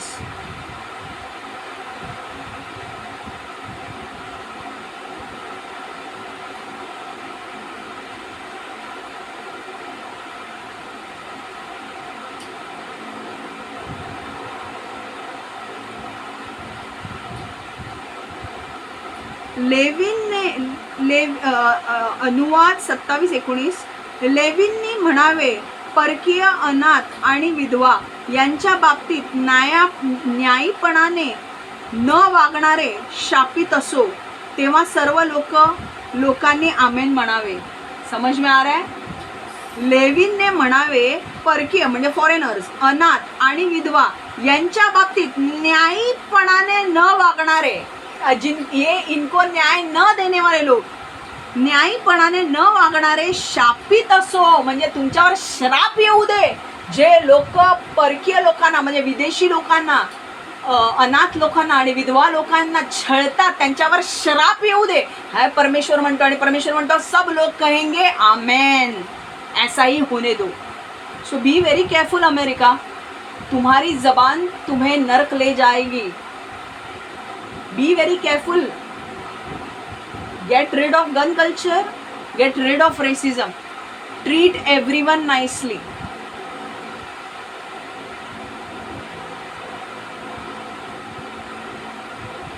If they are, अगर हमारे लोग, इंडियन लोग हैं या कोई भी और फॉरेनर्स है जो अमेरिका में आके तमाशा कर रहे हैं, आपका पीस भंग कर रहे हैं, आपकी शांति भंग कर रहे हैं, you have every right to handcuff them. आपको पूरा राइट है कि आप उनको जेल में डालो. पूरा राइट है. ये मैं नहीं बोल रही हूँ कि आप उनको ये मत करो। अगर वो लोग आपकी शांति भंग कर रहे हैं, आप उनको पकड़ के जेल में डालो, आप उनको मारना है तो मार भी सकते हो, क्योंकि ये वो गलत कर रहे हैं आपके देश में आके। कि उनकी भी जिम्मेदारी है भाई, जो लोग अमेरिका जाते हैं, दूसरे देश में रिसाइड होने जाते हैं, आपको उनके रूल्स के अनुसार रहना है, आपको वहाँ पे तमाशे नहीं करने। और अगर आप तमाशे करते हो तो वो लोगों को पूरा पूरा हक है कि वो आपको जेल में डाले और आपकी हड्डी पसरी एक करें। ठीक है। जब अभी जो डंकी रूट लिया गया था बहुत सारे लोगों ने, डंकी रूट मतलब आपको पता है गलत तरीके से पहुंचना, गलत तरीके से कहाँ पहुंचना, दूसरे देश में। और कई लोग पाकिस्तानी लोग भी डंकी रूट मार के यूके पहुंचने की कोशिश करते हैं पानी से। और कई बार ऐसा होता है कि वो शिप में बैठते हैं, और कई बार ऐसा हुआ है कि वो शिप में 100-200 लोग बैठ के जा रहे हैं और यूके में एंट्री कर रहे हैं इलीगल वे से। इलीगल मतलब उनके पास कोई पेपर नहीं है, पानी से होके जा रहे हैं बोट में बैठ के, और वो बोट डूब गया है। डंकी रूट का मतलब एक फिल्म भी आई थी, बट डंकी रूट का मतलब है कि जो लोग इंडिया के लोग भी जिनके पास क्वालिफिकेशन नहीं है, जिनके पास वो पेपर्स नहीं है, जिनके पास क्वालिफिकेशन नहीं है कि भाई वो राइट वे से अमेरिका जा सके। कुछ लोगों को ना बाबा दिखावे का इतना शौक होता है। आप अगर जयपुर वो साइड जाओगे ना, तो वहाँ पे एक्चुअल में ऐसा है कि अगर उनके घर से कोई अमेरिका गया है ना, तो वो अपने बिल्डिंग के ऊपर एक प्लेन बनाते हैं, प्लेन बनाते हैं सीमेंट से, उसको कलर वलर देते हैं, ताकि पता है ये क्यों करते हैं वो लोग, ताकि सामने वाले को पता चले कि हमारे घर से हमारा बंदा अमेरिका गया है। उनको इतना शौक है अमेरिका भेजना। मतलब ये बहुत सारी चीज़ें, जयपुर वयपुर आप वहाँ पे जाओगे, वहाँ पे देखोगे वो बिल्डिंग के ऊपर प्लेन बनाते हैं कि हमारा बच्चा अमेरिका स्थायिक है। प्लेन बनाया मतलब अगर आप कोई बिल्डिंग के ऊपर देखोगे ना प्लेन बनाया है, तो समझ लो उस बिल्डिंग में से किसी आदमी का बच्चा है जो अमेरिका पहुंच गया है और स्थायिक हो गया है, वहाँ पे रह गया है। और ये लोग इतने क्रेजी है ना, आप पूछो मत। ये लोग ऐसे लोग हैं जिनको अमेरिका पहुंचना उनका ड्रीम है, उनको कैसे भी करके उनका सपना है भाई, कैसे भी जाओ अमेरिका। उनको ऐसा लगता है कि हम कैसे भी करके अमेरिका पहुंच सकते हैं। तो ये गलत है। परमेश्वर बोला है डंकी रूट मार के नहीं जाना है। डंकी रूट मारना मतलब क्या होता है? डंकी रूट मारना मतलब जिनके पास लीगल पेपर्स नहीं है, जिनके पास क्वालिफिकेशन के पेपर्स नहीं है। आपको पता है कॉन्सुलेट में जाके इंटरव्यू देना पड़ता है अमेरिका का वीज़ा पाने के लिए। मैं अमेरिका एक ऑप्शन दे रही हूँ जो एक्चुअल में हमारे साथ हुआ है अभी रिसेंटली। बहुत सारे लोग हैं जो अमेरिका में जाने के लिए अप्लाई तो करते हैं, पर अमेरिकन जब वीज़ा देखते हैं वो देखते हैं कि भाई इनके पास इतने एसेट्स नहीं है, इनके पास इतना पैसा नहीं है। अगर ये अमेरिका में रह के वहीं पे सेटल हो जाए तो ये अमेरिका के ऊपर बर्डन बन जाएंगे। तो इसीलिए अमेरिका के लोग जो है कॉन्सुलेट के वीज़ा रिजेक्ट करते हैं। जब उनका वीज़ा रिजेक्ट होता है वो अमेरिका नहीं जा सकते, तब वो लोग क्या करते हैं, वो निराश हो जाते हैं। वो निराश हो जाते हैं क्योंकि वो लोग के पास उतना दिमाग नहीं है कि H1B वीज़ा से जाए। H1B वीज़ा क्या है? H1B वीज़ा मतलब तुम्हारा क्वालिफिकेशन, तुम बी हो, बीटेक हो या जो भी हो, तुम्हारे क्वालिफिकेशन के पेपर्स लगाए जाते हैं, तुम्हें एग्ज़ाम देनी पड़ती पड़ सकती है वहाँ की, और वहाँ का एंट्रेंस क्लियर करना पड़ सकता है अमेरिका का। और आप वो सब एंट्रेंस एग्ज़ाम क्लियर करके आपकी जो नॉलेज है, आपके जो पेपर्स है वो क्लियर होके अमेरिका से आपको जॉब की ऑफ़र वो लोग देते हैं। अमेरिका में अगर आप जॉब करने वाले तो वो लोग आपको वीज़ा स्टैम्प करके देते हैं, तब आपको H1B वीज़ा मिलता है। मतलब आप सही तरीके से जा रहे हो। ये लोगों को जब H1B वीज़ा नहीं मिलता है तो वो लोग डंकी रूट लेते हैं। डंकी रूट मतलब ये लोग 80-90 लाख रुपए एक एजेंट को देते हैं, जो एजेंट इनको पानी में से लेकर जाता है, बोट में से वो एक जगह पे छोड़ता है, और फिर उनको कहीं मैक्सिको छोड़ेंगे, अमेरिका से लगने वाले बॉर्डर्स के यहाँ पे कई लोगों को कनाडा छोड़ेंगे, कई लोगों को मैक्सिको छोड़ेंगे, और फॉरेस्ट अमेज़न फॉरेस्ट या कोई फॉरेस्ट जो है वहाँ पे जंगल जो है, जंगल के रास्ते उनको बॉर्डर के अंदर लेकर जाते हैं। क्योंकि जंगल के रास्ते तो वहाँ पे पुलिस होते नहीं है देखने के लिए, क्योंकि वहाँ पे सांप बिच्छू ये होंगे, तो वहाँ पे जंगल के यहाँ पे तो लोग होते नहीं है देखने के लिए। तो वो लोग जंगल के यहाँ से इन लोगों को, अमेरिका में भी ऐसे एजेंट्स हैं जो पैसा लेके इंडियंस को जंगल के रास्ते से अमेरिका पहुँचाते हैं। और ये सच में होता है, उसको बोलते हैं डंकी रूट, इंग्लिश में बोलते हैं डोंकी रूट। और अभी रिसेंटली जब ट्रम्प चुना गया प्रेसिडेंट अमेरिका का, तो उसने पहली चीज़ ये की कि इलीगल इमिग्रेंट्स जो थे, जो अमेरिका में अवैध तरीके से आए थे, उन लोगों को भेज दिया वापस। इसमें हमारे महान, बहुत सारे महान लोग भी थे जो अवैध रूप से 80-90 लाख खर्च करके उस एजेंट को देके अमेरिका पहुंचे थे। ट्रम्प ने सारे लोगों की पेपर्स खुलवाए, सब सारे चेकिंग किए, देखा कि भाई ये इनको किसी ने बुलाया नहीं है, ये अवैध रूप से पहुंचे हैं, इनको हैंडकफ करके अपने प्लेन में बिठाकर वो प्लेन इंडिया में उतरवाया। उसमें 160 के ऊपर लोग थे जो आए वापस। क्या इज्जत रह गई इंडिया की। और बेवकूफ़ तो बेवकूफ़ लोग 80-90 लाख कोई खर्च करके एजेंट के पास जाके अमेरिका पहुंचने के लिए करते हो। आज वो पैसे भी गए, अब इंडिया में क्या करोगे तुम? अभी तो छोटा मोटा जॉब करना पड़ेगा ना, तो पहले ही कर लेते छोटा मोटा जॉब। 80-90 लाख का एक घर भी लेके भाड़े पे चढ़ा देते तो भी उसका रेंट आता। इतनी बेवकूफ़ी करने की क्या जरूरत थी? आज लोगों के सामने तुम एक तमाशा बन गए हो। और ट्रम्प ने जो किया उसके बारे में मैं कुछ नहीं बोल रही हूँ, मुझे लगता है उसने सही किया है। अवैध रूप से हमारे देश में भी कोई घुसेंगे तो हम भी उनको भेज ही देंगे ना। रोहिंग्या को हम भेजते हैं,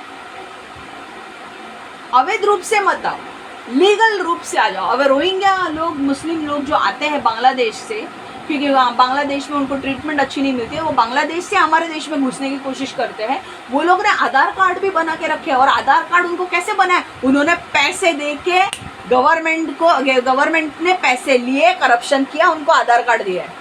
कि वो मुस्लिम लोग है ही नहीं, वो इतने सालों से रह ही नहीं रहे। कुछ लोग जो रह रहे बहुत साल से, वो लोग ठीक है, वो कभी कभी अभी अभी आए हुए मुस्लिम लोगों के पास आधार कार्ड कैसे बना?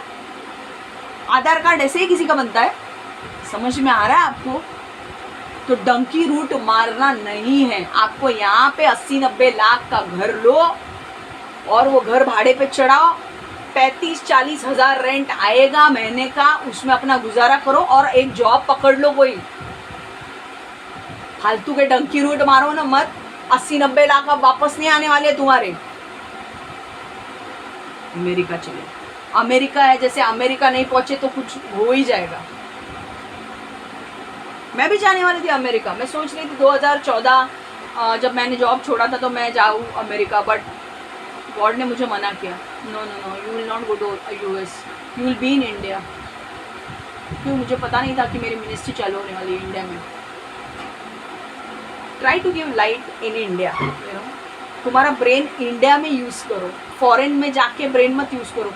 बहुत सारे, कल मिशन मंगल जो मूवी है उसमें भी वो लोगों ने बोला कि many of the people, many Indians, they unfortunately work in NASA और मैनी अदर स्पेस ऑर्गेनाइजेशंस। जो हमारे यहाँ पे काम करने चाहिए इसरो में, वो नासा और दूसरे स्पेस ऑर्गेनाइजेशंस में काम कर रहे हैं। हमारा ब्रेन ड्रेन हो रहा है।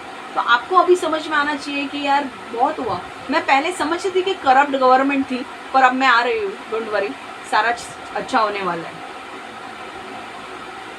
ठीक है, और एक वचन हम देखेंगे, लेवी व्यवस्था 19,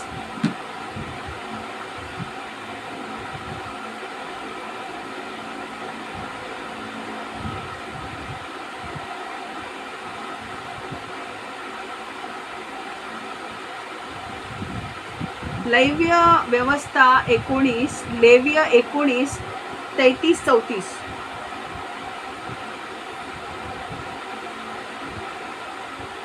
कोणी परदेशीय तुमच्या देशात तुमच्या बरोबर राहत असेल तर त्याच्याशी वाईट वागू नका।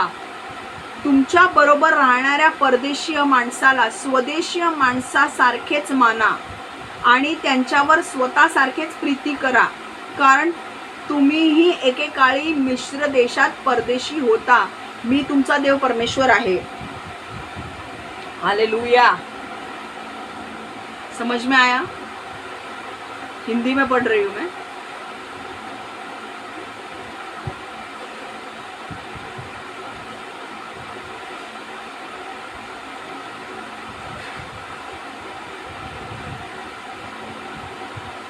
लेवी व्यवस्था 33-34, 43 से 44, 33 टू 34। यदि कोई परदेशी तुम्हारे देश में तुम्हारे संग रहे तो उसको दुख ना देना।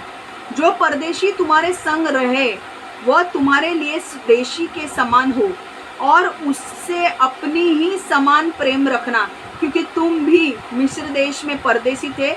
मैं तुम्हारा परमेश्वर यहोवा हूँ। तो परमेश्वर क्या बोल रहा है कि अगर कोई परदेशी तुम्हारे साथ रह रहा है तो उसे दुख मत देना, ठीक है। दूसरा बोल रहा है कि जो परदेशी तुम्हारे संग रहे वो तुम्हारे लिए देशी के समान हो। अगर परदेशी लोग तुम्हारे साथ रहते भी है तो ऐसा समझो कि वो तुम्हारे देश के ही है और उनसे प्रीति रखो, प्रेम करो और उसे अपने समान प्रेम रखना। मतलब जैसे तुम अपने लोगों के साथ व्यवहार करते हो ऐसे ही उनके साथ भी अच्छा व्यवहार करो, क्योंकि तुम भी मिस्र देश में परदेशी थे। मैं तुम्हारा परमेश्वर यहोवा हूँ।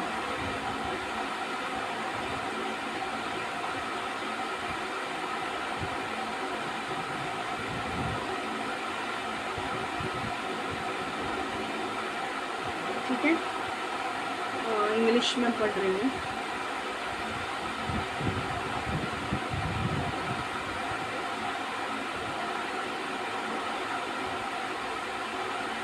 When a foreigner, Leviticus 19:33-34, when a foreigner resides among you in your land, do not mistreat them. The foreigner residing among you must be treated as your native born. Love them as yourself, for you were foreigners in Egypt. I am the Lord your God. Hallelujah. और okay, अब हम देखेंगे कि foreigners के साथ क्या क्या करना चाहिए और फिर हम 2 वचन देख के बंद करेंगे, ठीक है। ये 15 मिनट में होने वाला है, ठीक है। ये 2 वचन हम बाद में लेंगे। तो पहले फॉरेनर्स के साथ ट्रीटमेंट कैसे देना चाहिए, ये पॉइंट है, वो आप लिख के ले सकते हो। Don't mistreat them. पहले जब फॉरेनर्स, मैं ऑल ओवर द वर्ल्ड सारे प्राइम मिनिस्टर्स के साथ बात कर रही हूँ एंड सारे लोगों के साथ बात कर रही हूँ। जब भी फॉरेनर्स, परदेशी लोग आपके देश में आए तो डोंट मिसट्रीट देम, ठीक है।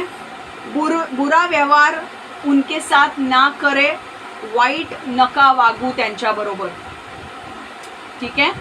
मैं वापस बोल रही हूँ ये, क्योंकि ये पॉइंट्स मुझे दिए हैं परमेश्वर ने। जब फॉरेनर्स, जब परदेसी लोग आपके देश में आए तो आप उनके साथ बुरा व्यवहार मत कीजिए, त्यांच्याबरोबर वाईट वागू नका। Don't mistreat them, don't do racism. आपके देश में आए तो उनके साथ बुरा व्यवहार ना करें।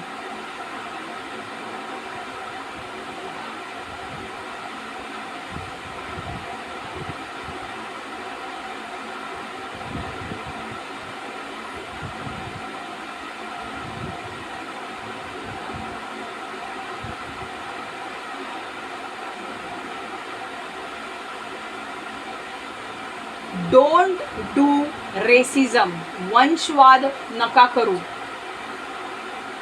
मराठीत काय आहे? वंशवाद, जातीवाद, हिंदीमध्ये जातीवाद।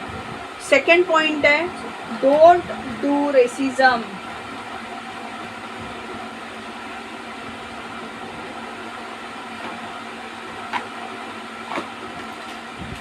ये पॉइंट प्लीज आप लिख के ले लेना।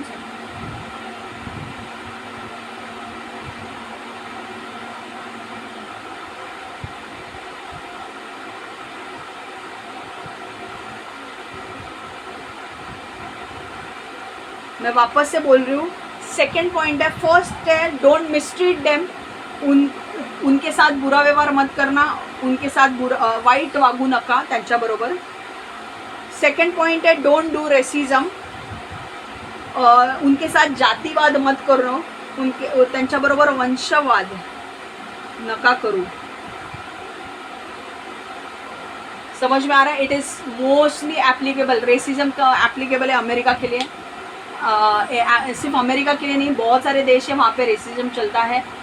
डोंट डू रेसिज्म, जातीवाद मत करो, वंशवाद मत करो, वंशवाद करू नका, तुमचा न्याय होईल, यू विल बी जज्ड, ठीक है। अगर कोई बंदा, treat them as your native born, अगर कोई फॉरेनर तुम्हारे देश में आता है, तीसरा पॉइंट, अगर कोई फॉरेनर तुम्हारे देश में आता है तो उसे treat them as a native born, मतलब अगर कोई फॉरेनर तुम्हारे परदेसी तुम्हारे देश में आता है तो उसे मूल निवासी की तरह उसके साथ व्यवहार करो। मूल निवासी मतलब वो भी तुम्हारे देश का है ऐसा समझ के उसके साथ व्यवहार करो। मूळ त्याचा जन्म तुमच्या देशातच झाला आहे अशा प्रकारे त्यांच्याबरोबर वागा, कळलं? So treat them as a native born. अगर कोई फॉरेनर, मैं वापस दोहरा रही हूँ, ये पॉइंट मुझे लेने के लिए बोले हैं। जो तुम्हारे देश में फॉरेनर ना, हाँ, विदेशी। Treat them as a native born whenever a foreigner comes to your country. कोई भी परदेसी जब तुम्हारे देश में आता है तो उसके साथ मूल निवासी के समान रहो। मूल निवासी मतलब वो तुम्हारे देश का ही है ऐसा समझ के उसके साथ रहो। मूळ जन्म त्याचा तुमच्या देशातच झाला आहे असा बघून त्याच्याबरोबर राहा। Treat them as your native born, okay. Give them proper direction. चौथा पॉइंट है गिव देम प्रॉपर डायरेक्शन। अगर आपके यहाँ पे कोई फॉरेनर्स आते हैं और आपके यहाँ पे कोई फॉरेनर्स आते हैं और आपसे मदद मांगते हैं तो कई बार उनको पता नहीं होता है, तो उनको प्रॉपर डायरेक्शन दो। Give them proper direction. आपको उनको सही पता बताना है। सब पता है। Give them proper direction. सही रास्ता बताए, सही रास्ता, उन्हें सही रास्ता बताए। अगर वो कहीं खो गए हैं और वो आपको पूछ रहे हैं कि मुझे एड्रेस बताओ ये, तो आपको उन्हें सही रास्ता बताना है। चांगले मार्गदर्शन करा, उनका सही मार्गदर्शन करना है, ठीक है? उनका सही तरीके से मार्गदर्शन करना है।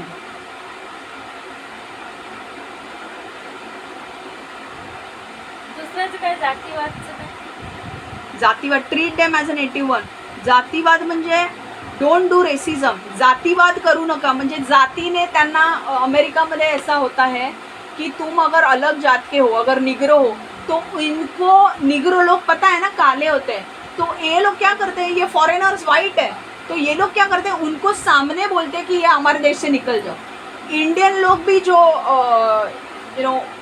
ब्रिटिश कलर के होते हैं, कई बार उनका दिमाग खराब होता है और वो बोलते हैं get out of our country. Do you know your economy is rising because of Indians? How can you tell Indians to get out? They are staying here because of H1B. Do you know what is H1B? Ask your owners. They have given them the visa.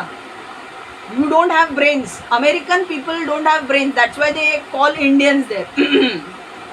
So don't do racism. Your economy, you will lose your economy. And we want Indians back.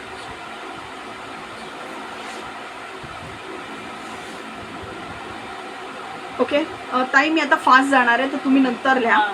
तुम्ही नंतर वचन ऐका, मी वचन पाठवेन तुम्हाला। Give them an helping hand, मतलब उनकी मदद करो, ओके। कोई भी फॉरेनर अगर आपके देश में आए तो give them a helping hand, त्यांची मदद करा, उनकी मदद करे, ओके। कोई बोलता है फॉरेनर आके, भाई मेरा सामान चोरी हो गया है, मुझे पुलिस, मतलब मुझे क्या करना पड़ेगा, कैसे मिलेगा मुझे, तो उनको पुलिस थाने लेकर जाओ, ठीक है। अगर वो बोलते हैं कि उनकी हालत बहुत ख़राब हो चुकी है और उनको पता नहीं है आपके कॉन्सुलेट का है, उनको पता है कि इंडिया में भी अमेरिका देश का उनका कॉन्सुलेट होता है। कॉन्सुलेट होता है मतलब उनके कंट्री के लोग हमारे यहाँ पे एक ऑफिस खोलते हैं जहाँ पे उनके कंट्री के लोग बैठते हैं, ताकि उनके कंट्री अगर हमारे देश में आकर अगर उनके साथ कुछ हो गया तो वो अपने कंट्री के लोगों को जाके बोल सकते हैं।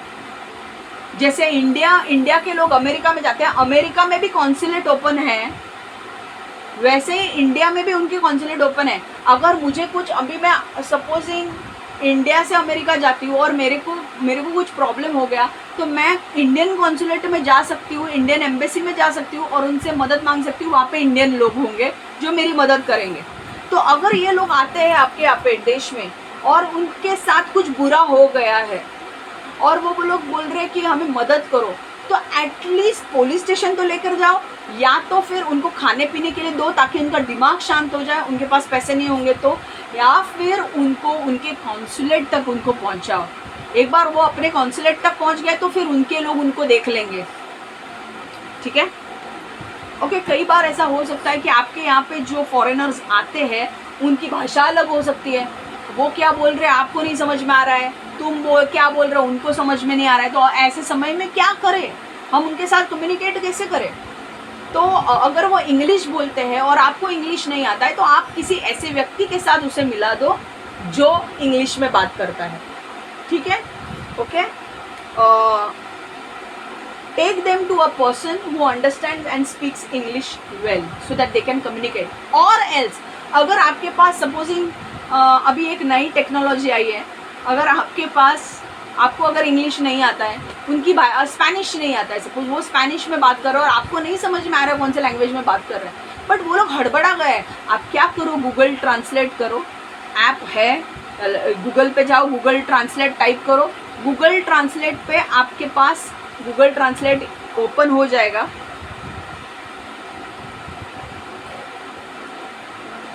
ये ऐसा होता है गूगल ट्रांसलेट, ऐसा, ओके। जो वो भाषा बोलेगा ना उसको बोलना है कि भाई ये बटन एक दबा के उसको बोलना है गूगल ट्रांसलेट आपके यहाँ पे रखो और ये बटन दबा के उसको बोलो भाई जो बोलना है वो बोलेगा अपने लैंग्वेज में, और आपको कौन से लैंग्वेज में पता करना है, समझना है, वो आप लैंग्वेज सिलेक्ट करो, मराठी है या हिंदी है, उनकी लैंग्वेज ट्रांसलेट होकर मराठी और हिंदी में आ जाएगी, तो आपको समझ में आ जाएगा कि ये कौन सी भाषा बोल रहे हैं, उनको क्या चाहिए, ओके। मैं आपको एक किस्सा बता दूँ, बहुत ही ज़बरदस्त किस्सा है। मैं ताइवान गई थी और वहाँ पे सारे चाइनीज़ लोग हैं, मुझे यहाँ क्या बोलते हैं मुझे समझ में नहीं आता, मैं क्या उनको बोलती हूँ उनको वो समझ में नहीं आ रहा था, बट उनके पास एक बहुत ज़बरदस्त टेक्नोलॉजी थी, उनके पास सारे लोगों के पास आईफोन थे उस टाइम पर, ओके। एंड उन लोगों ने जब मैं गई तो वो लोग मुझे चाइनीज़ में कुछ तो बोल रहे हैं, भाई ये तो मैं उनका चेहरा देख रही हूँ, भाई ये क्या बोल रहे हैं, मेरे को कुछ समझ में नहीं आया। तो उसने क्या किया, उसने फ़ोन निकाला, उसने गूगल ट्रांसलेट पे डाला और उसने बोला ट्रांसलेट पे, उसने बोला, और उसको बोलना था कि उससे मुझे ये पूछना था कि आप इतना दूर से ट्रैवल करके आए हो, आपको दूध चाहिए क्या पीने के लिए, क्योंकि आप हमारे पास यही है, मतलब दूसरे सारे चीज़ें नहीं, आपको दूध चाहिए क्या। तो उन्होंने मेरे को कुछ समझ में नहीं आया, उन्होंने बोला इसमें ना, फिर मैंने ट्रांसलेट करके हिंदी में या इंग्लिश में ट्रांसलेट करके दिया, तो मैंने पढ़ा, वो पूछ रहे थे मेरे को दूध चाहिए क्या, तो आई सेड नो, तो उनको समझ में आ रहा है कि नहीं चाहिए करके, ओके। तो ये गूगल ट्रांसलेट जो ऐप है, जो ऐप करते हैं ट्रांसलेट, बहुत सारे ट्रांसलेशन ऐप्स आए हैं और मैं बोल रही हूँ बहुत सारे ट्रांसलेशन ऐप्स निकालो, क्योंकि ये बहुत इम्पोर्टेंट है, ओके। और जब मुझे टैक्सी पकड़नी थी, अब ये वापस से इनको बोलना है मुझे टैक्सी पकड़नी है, मैं कैसे पकड़ूँ, मैं इनको साथ कैसे बात करूँ, मैंने उनको बोला टैक्सी, अभी टैक्सी उनको पता चलता है नहीं चलता है, मैंने फिर उनको बोला एयरपोर्ट तो सबको समझ में आता है, उन्होंने मुझे बोला फ़्लाइट टिकट, तो मैंने उसको फ़्लाइट टिकट दिखाई, तो फ़्लाइट टिकट से सबको पता चलता है कि हाँ बाबा इनकी फ़्लाइट है, टैक्सी चाहिए। मैंने बोला कैब टैक्सी, हाँ तो इनको समझ में आया कैब, तो उन्होंने मुझे, मतलब ऐसा नहीं है कि उनको मेरी मदद करनी थी, पर उनको मेरी लैंग्वेज समझ में नहीं आ रही थी, इसलिए गूगल ट्रांसलेट से ट्रांसलेट होके उनके पास जा रहा था। बट टैक्सी, कैब या ये सारे शब्द, एयरपोर्ट, ये सारे शब्द से वो लोग वाकिफ़ थे, तो उन्होंने फटाफट मेरे लिए टैक्सी बुक करके दी और मुझे ये भी पूछा कि आपके पास पैसे हैं ना टैक्सी वाले को देने के लिए, तो मैंने बोला हाँ मेरे पास है, तो मैंने पैसे उसको दिए, वो टैक्सी वाले ने बाबा मुझे एयरपोर्ट पहुंचाया। मैंने बोला भाई मुझे कैसे भी करके ताइवान एयरपोर्ट पहुंचा दो भाई, मैं ताइवान एयरपोर्ट आधे घंटे में आने वाला था, प्लीज़ कैसे भी करके मुझे ताइवान एयरपोर्ट पहुंचा दो। अब उसने वो जो ड्राइवर था उसने वो लड़की को बोला 3000 ताइवान डॉलर्स कुछ था, अभी ताइवान का क्या है, डॉलर्स है या क्या है मुझे याद नहीं, बट जो भी है मैं पैसा लेकर गई थी, आई थिंक हैविंग डॉलर्स और ताइवान के पैसे थे, मुझे ताइवान का नोट था मेरे पास, तो मेरे पास था और 3000 रुपये लगने वाले थे, ऐसा कुछ था। तो मैंने उसको बोला मेरे पास पैसे है, मैंने वो लड़की के सामने ही वो ड्राइवर को पैसे दिए, तो ड्राइवर ने बोला हाँ ठीक है, मतलब वी आर डन, हमारा हो गया, अभी मैं एयरपोर्ट पहुंचा दूँगा। मैंने गॉड से प्रेयर किया, गॉड प्लीज़ ये लोगों को मेरी लैंग्वेज नहीं पता, क्या नहीं पता, मुझे कुछ नहीं पता, प्लीज़ तू मुझे ताइवान एयरपोर्ट पहुंचा। और फिर वो मुझे ताइवान एयरपोर्ट लेकर गया, टाइम के पहले मैं ताइवान एयरपोर्ट पहुंच गई और मेरा वाह आई वॉज मैंने अपना फ़्लाइट देखा, I was flying Thai Airways, या थाई एयरवेज़ मैंने लिया था। बहुत ही सही फ़्लाइट है, आपको भी ट्राई करना। एंड इंडियन एयरलाइंस भी ट्राई करना, एयर इंडिया ट्राई करना, वो हमारी है भाई। तो बहुत सही फ़्लाइट थी एंड सामने से ऐसे आ रही थी, मुझे इतना अच्छा लग रहा था। सो आई मीन मैं आपको मेरे एग्जांपल्स बोल रही हूँ कि विजिटर्स को अच्छे से ट्रीट करो, ठीक है। वो लोगों ने मुझे बहुत अच्छा ट्रीट किया, क्योंकि मैं कॉन्फ्रेंस के लिए ताइवान गई थी, मुझे बहुत अच्छा ट्रीट किया। मैं नाइजीरिया गई थी, वहाँ पे भी मुझे बहुत अच्छा ट्रीटमेंट मिला। तो यूएई भी गई थी मैं कुछ काम के लिए, तो मुझे वहाँ पे भी बहुत अच्छा ट्रीटमेंट मिला। तो thank you so much. Indians को भी वैसे ही बनना है, आपको फॉरेनर्स को अच्छा ट्रीटमेंट देना है। तीसरी चीज़, अगर आपको लैंग्वेज पता नहीं है तो किसी ऐसे व्यक्ति को पकड़ो जिसको इंग्लिश में बात करने को आता है। नहीं है तो ये गूगल ट्रांसलेट से ट्रांसलेट मारो और देखो वो क्या बोल रहा है, उसका आंसर दे दो, ठीक है। ओके, दूसरी चीज़ इंडिया में जो होती है, वो जो फॉरेनर्स आते हैं इंडिया के लोग उनको बहुत ज़्यादा दाम में ये बेचते हैं, ओके। अगर 100 रुपये की चीज़ है तो 200 रुपये 300 रुपये में बेचते हैं, कभी 500 रुपये में भी बेचते हैं, क्योंकि उनके पास डॉलर्स है। इंडिया को पता है कि डॉलर्स जो अमेरिका के है वो 80 रुपये, $1, उनका $1 मतलब हमारे यहाँ के 88 रुपीज़, उनका $1 हमारे यहाँ का 88 रुपीज़ है।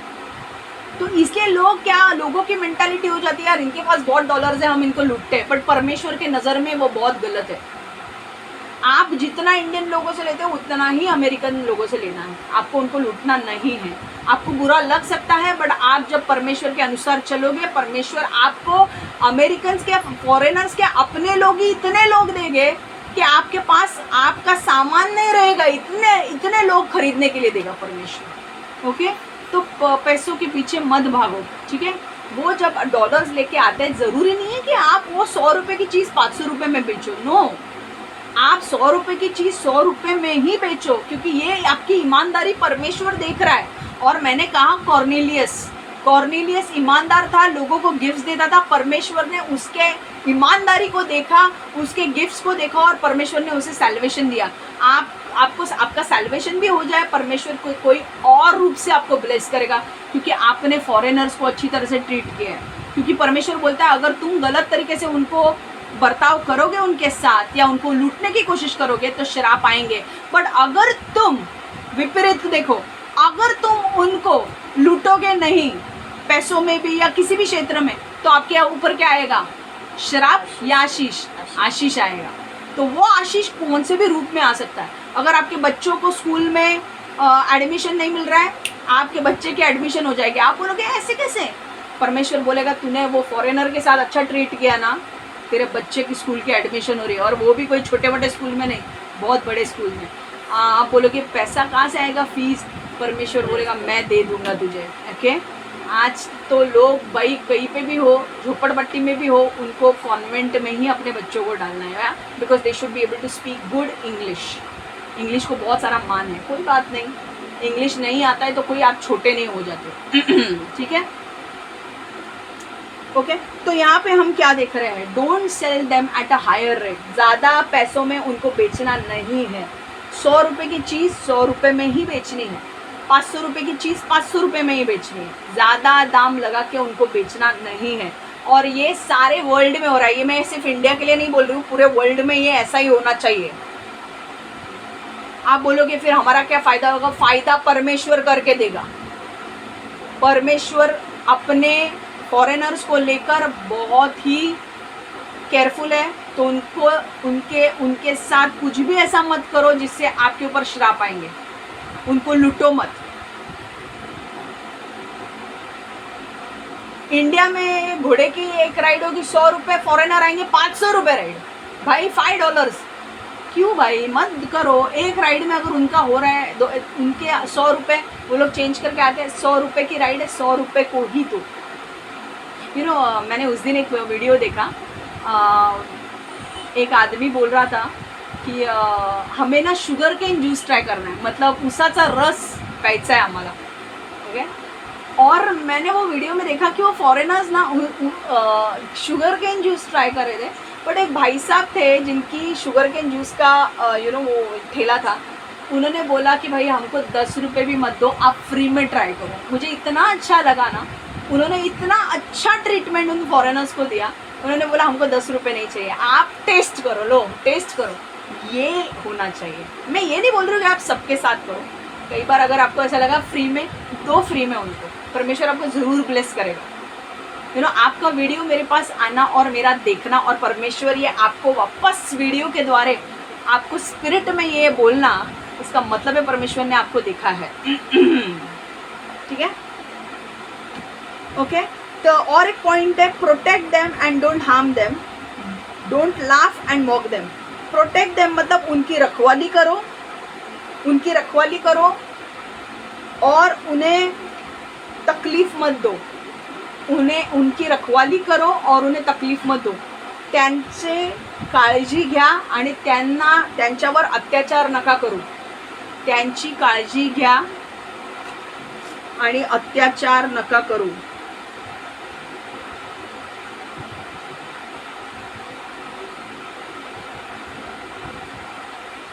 Okay, protect them, don't harm them, protect the foreigners, don't harm the foreigners, don't laugh at them and don't mock at them. कई बार क्या होता है ना, कोई फॉरेनर आता है, हिप्पी टाइप्स आता है भाई, हिप्पी टाइप्स आता है, बड़े बड़े बाल ये वे, हमको वो देख के ना थोड़ा सा ये लगता है। और मुझे तो लगता ही है भाई, क्योंकि मैं तो ज़्यादा फॉरेन घूमी नहीं हूँ। जो लोग घूमे उनको पता है कि हाँ वो तो हमारे जैसे ही है। ओके, सो ये पॉइंट मेरे लिए भी है की त्यांची काळजी घ्या आणि त्यांच्यावर अत्याचार करू नका।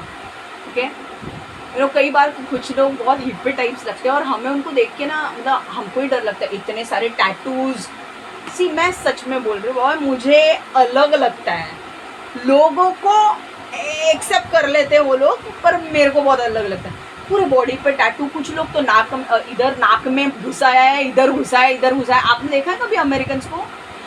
दे are not bad people, not at all. अगर आप उनसे बात करोगे ना, they will talk to you normal, but they look like a scary weird person. यार, ये नाक में डाला है, कान में डाला है, इधर डाला है, उधर डाला है, इधर डाला है, इधर से हाथ से कुछ निकाला है, ये पूरे बॉडी पे tattoo tattoo tattoo, and they look like a skeleton. मुर्दे जैसे बॉडी में अगर मांस नहीं होगा तो स्केलेटन कैसे लगते हैं, वैसे लगते हैं वो लोग, और पूरा tattoo tattoo tattoo. So actually ऐसे लोगों को जब तुम देखोगे ना, हमको ना हंसने से ज़्यादा डर लगेगा कि ये क्या टाइप का आदमी है। बट एक्चुअली जब आप उससे बात करोगे ना, एक्चुअली दे आर, सच में बोलूँ तो दे नीड डिलीवरेंस, दे नीड डिलीवरेंस। उनको छुटकारे की ज़रूरत है। वो सारे डीमंस है जो उनको वो सब करवाते हैं। आपको पता है, एक औरत है, उसने अपना फेस ना ऐसा कॉस्मेटिक सर्जरी से ऐसा करके दिया कि बार्बी डॉल कैसे लगती है। बार्बी डॉल आपने कभी खरीदी है? बार्बी डॉल का फेस कैसे होता है, वैसे उसका फेस करके लिया उसने। मतलब रियल में बार्बी डॉल कैसे लगते हैं, क्या कितने लेवल के कॉस्मेटिक सर्जरीज किए होंगे और कितने किए होंगे ये फेस आने के लिए, और भयानक लगते हैं। एक बार मैं कुछ टीवी देख रही थी, यूट्यूब पे कुछ वीडियो देख रही थी, और वो आदमी ट्रेन में था, वो आई थिंक यूएस में था, वो ट्रेन में था, और वहाँ के उसके बारे में बताया जा रहा था कि उसने पूरा यहाँ पूरे बॉडी पे टैटू किया था, पूरी बॉडी, और वो कुछ नंगा चल रहा था या अंडरवेयर पे चल रहा था, ऐसा कुछ था, और उसके पूरे बॉडी पे टैटू था, और उसके रिंग्स विंग्स, यहाँ पे रिंग, यहाँ पे रिंग, यहाँ पे नोज रिंग, यक्स, यहाँ पे भी रिंग्स, यहाँ पे भी रिंग्स, यहाँ पे।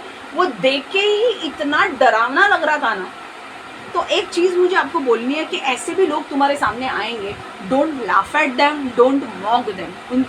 उनके ऊपर हंसो मत और उनकी थट्टा मत उड़ाओ। त्यांच्यावर हसू नका, त्यांची थट्टा करू नका, उनके ऊपर हंसो मत और उनके ऊपर जोक्स मत करो, ठीक है? क्योंकि you don't know what they are going through, they need deliverance.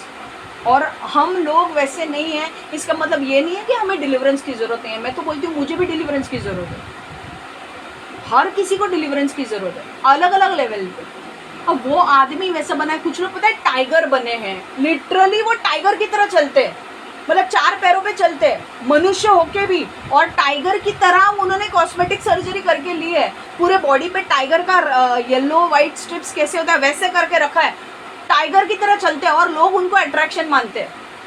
अब ये क्या है, अगर ये लोग तुम्हारे सामने ऐसे लोग आए तो तुमको क्या हंसने थोड़ा आएगा, बट डोंट मॉक देम। आप उनके ऊपर जोक्स मत करो, don't mock them, just understand कि there are lot of demons inside him.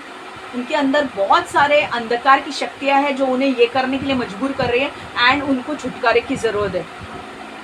समझ में आ रहा है? आप लोग ऐसा मत समझो उनके ऊपर जोक्स मार के कि आप बहुत अच्छे हो, आपको भी डिलीवरेंस की ज़रूरत है, मुझे भी डिलीवरेंस की ज़रूरत है। समझ में आ रहा है? सो मेरे सामने अगर ऐसा कोई व्यक्ति आया तो मुझे थोड़ा डर लगेगा, but I will still hug him and I will tell him कि प्लीज़ रिमूव योर टैटूज, क्योंकि बाइबल के अनुसार लय व्यवस्था में क्लियरली बताया गया है कि अपने हाथों पर कुछ भी टैटू मत लगाओ। समझ में आ रहा है? ठीक है। Treat them with respect. Treat them with respect मतलब जब वो आते हैं तो उनको सम्मान दो, ओके? उनको सम्मान दो, उनका रेप नहीं करना है। ट्रीट देम विद रिस्पेक्ट, उनका सम्मान करो। उसके बाद का पॉइंट है डोंट रेप देम। उनके साथ उनका सम्मान करो, त्यांना सन्मानाला मराठीमध्ये काय म्हणतात, त्यांना आदर द्या, ओके? त्यांना आदर द्या, ठीक है? और don't rape them, okay? Foreigners अगर तुम्हारे कंट्री में आते हैं तो डोंट रेप देम। समझ में आ रहा है? You can have sex with your wife, please. You can have sex with your husband. Please don't go with the foreigners and please don't rape them. तुम्हारी जो अंदर की जो भावना है वो अपने वाइफ और हस्बैंड के साथ उतारो, ठीक है? Don't rape them. उनके साथ और उनका रेप मत करो, त्यांचा रेप करू नका। परमेश्वर आपको चीर फाड़ देगा, मैं पहले ही बोल रही हूँ, जजमेंट आएगा। आप अगर उनके साथ गलत व्यवहार करोगे आपके ऊपर न्याय आएगा, तो वो मत करो। हमारे पुलिस लोगों को मैं बोल रही हूँ, नॉर्मल लोगों को मैं बोल रही हूँ, सारे लोगों को मैं बोल रही हूँ, all over the world. Foreigners को ट्रीटमेंट अच्छा दो, उनको रिस्पेक्ट करो, उनकी मदद करो तो आपको आशीष मिलेगा। रेप मत करो उनका। बीच में ही न्यूज़ आई थी, किसी ने रेप किया एंड वो औरत उसने पेपर में डलवाया था कि इन लोगों ने मेरा रेप किया। ये नहीं होना चाहिए। Please treat the foreigners in a right way, respect them. जितना तुम उनको अच्छा ट्रीट करोगे उतना गॉड तुम्हें अच्छा ट्रीट करेगा। भले तुम गॉड के टीम में भी नहीं हो तो भी अच्छा ट्रीट करेगा कहीं ना कहीं तुम्हारा, क्योंकि तुम परमेश्वर के अनुसार चल रहे हो ना। तुमने आज सुना वचन, नहीं भाई मुझे अच्छा ट्रीटमेंट करना है, परमेश्वर उसका आपको, भले आपको हेल्थ से नहीं रोक सकता बिकॉज यू हैव कॉन्ट्रैक्ट्स, तो कॉन्ट्रैक्ट्स टूटने वाले हैं अभी, बट आपको वो रिवॉर्ड ज़रूर देगा, ओके? अगर कई बार ऐसा हो सकता है कि आप फॉरेनर्स के सामने आ सकते हो, वो आपसे कुछ बात कर सकते हैं एंड आपको उनकी बात समझ में ना आए, तो आपको क्या करना है? अगर आपको उनकी बात समझ में ना आए तो आपको उनको ऐसे व्यक्ति के पास लेकर जाना है जो उनकी बात समझे। एक बंदा था, मैं इज़राइल में गई थी, आई don't no but today you will B screwed. एक बंदा था, इज़राइल में गई थी मैं, और डेड सी था। डेड सी वो ऐसा सी है जहाँ पे समुद्र में कोई ना यही नहीं हो सकता, डूब ही नहीं सकता। आप बोलोगे ऐसा कौन सा समुंदर है जिस पे डूब नहीं सकता? लोग तैरते हैं उस समुंदर पे, और ये है समुंदर इज़राइल में जिसे कहते हैं डेड सी। और मैं वहाँ पे गई थी। डेड सी में जाने के बाद, डेड सी में इतने सारे मिनरल्स हैं कि आप फ्लोट करते हो, आप उस समुंदर पे फ्लोट करते हो। तो जब आप फ्लोट करते हो ना, आप कई बार ना वो मड लेके आपके फेस पे लगाते हो, क्योंकि उसमें इतने सारे मिनरल्स है जो आपका फेस बहुत ग्लो करा सकता है, ठीक है? एंड मैंने फ्लोट किया। फ्लोट करने के बाद वो सब लगाया, क्योंकि सारे लोग लगा रहे थे तो मैंने भी लगा लिया। पूरा ब्लैक करके रख दिया मैंने हाथ पैर में सारे मिनरल्स। और वहाँ पे ना शॉवर्स है, तो वहाँ पे शॉवर लेने के लिए मैं गई ना, तो एक लड़का था, वो पता नहीं उसके भाषा में मेरे से कुछ बोलने लगा और वो घुस गया मेरे पहले। Your 10 years of your life will be screwed. क्योंकि तूने जानबूझ के किया है वो। 10 years of your life will be screwed in every area. That is a judgment that God is giving you. और वो घुस गया जानबूझ के और बोल रहा है मैं मेरा टर्न है, मेरा टर्न है, और ओवर करके चला गया, तो आज जजमेंट उसके ऊपर आ रहा है। उसके 10 ईयर हर एक क्षेत्र में वाट लगा दी जाएगी, उसके हर एक एरिया में। सो अगर तुम गलत चीज़, वो भी फॉरेनर था, मैं भी फॉरेनर थी, बट तुम ट्रीट अलग तरीके से कर रहे थे, तुम गुस्से में आकर कर रहे थे, okay, your life is going to be screwed for 10 years, get that straight. I don't know what your language is, क्योंकि तुम अलग इसमें बोल रहे थे, but you can understand my language, या you can get it translated, या so your life is going to get screwed for 10 years in all areas of your life. Get ready for it. Thank God that you are going in heaven, thank God, but 10 years gone. Don't ever do that to any person.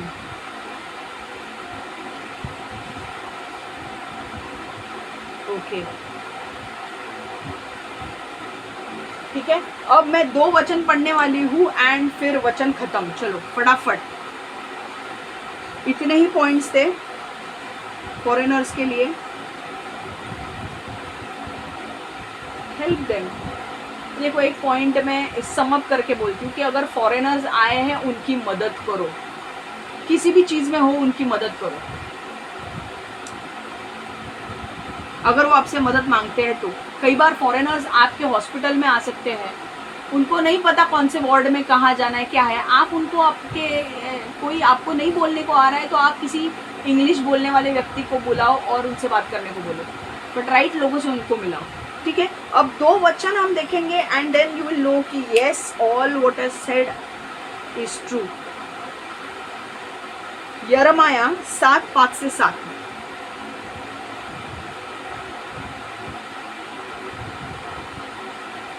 If you यिर्मयाह 7वां अध्याय 5 से 7, Jeremiah 7:5-7.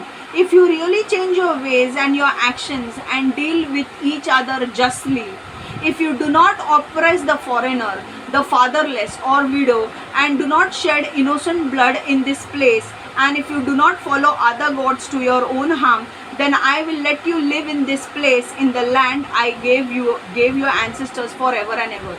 परमेश्वर कह रहा है, अब यही वचन मैं हिंदी में बोल रही हूँ, बट परमेश्वर कह रहा है कि फॉरेनर्स की हत्या मत करो क्योंकि तुम्हारे ऊपर श्राप आएंगे।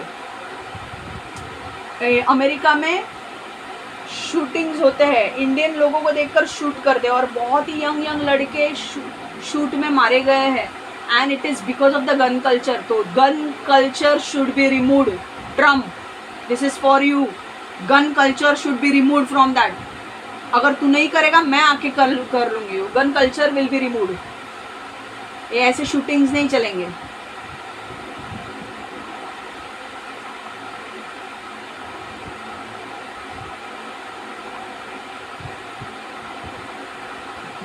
ओके, हिंदी में यिर्मयाह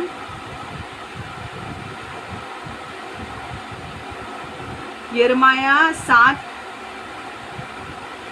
से 6। यिर्मयाह 7:5 से 7। यदि तुम सचमुच अपनी अपनी चाल और काम सुधारो और सचमुच मनुष्य के बीच न्याय करो, परदेसी और अनाथ और विधवा पर अंधेर ना करो, इस स्थान में निर्दोष की हत्या ना करो और दूसरे देवताओं के पीछे ना चलो जिससे तुम्हारी हानि होती है, तो मैं तुमको इस नगर में और इस देश में जो मैंने तुम्हारे पूर्वजों को दिया था युग युग के लिए रहने दूंगा। परमेश्वर कह रहा है कि अगर तुम फॉरेनर्स की हत्या करते हो तो ऐसा हो सकता है कि तुम्हारे ऊपर श्राप आएंगे और तुम्हें तुम्हारे ही देश से निकाल दिया जाएगा। क्योंकि यहाँ पे परमेश्वर ने कहा है कि अगर तुम फॉरेनर्स के साथ, विधवाओं के साथ और जो अनाथ लोग हैं उनके साथ अगर उनकी हत्या करते हो तो तुम्हारे ऊपर न्याय आएगा और ऐसा होगा कि वो श्राप तुम्हारे ऊपर आएंगे और शायद से तुम्हें ही तुम्हारे देश से निकाल दिया जाएगा। ठीक है, तो ऐसा हो सकता है, वैसा मत करो। मराठी में पढ़ रही हूँ।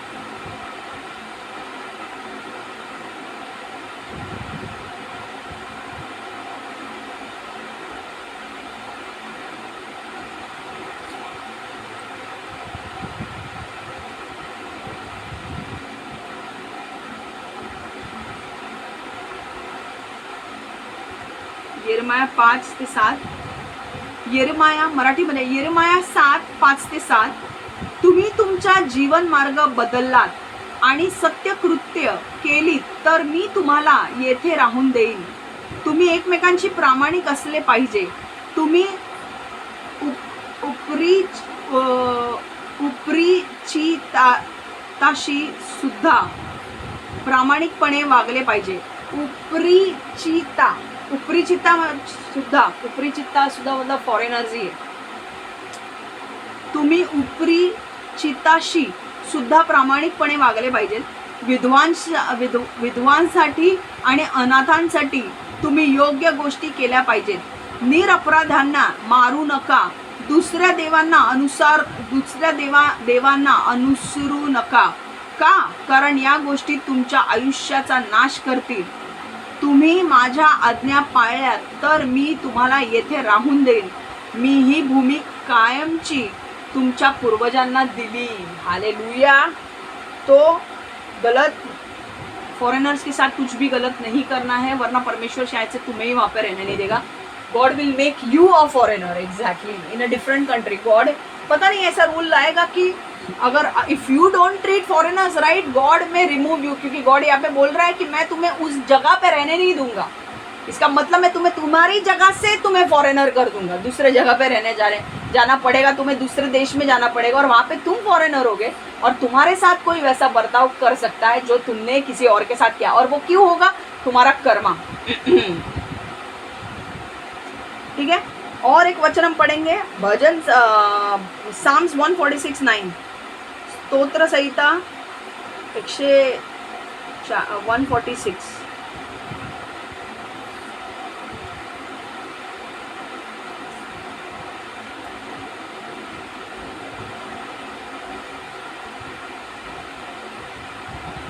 ये लास्ट वचन है, इसके बाद हम खत्म कर रहे हैं.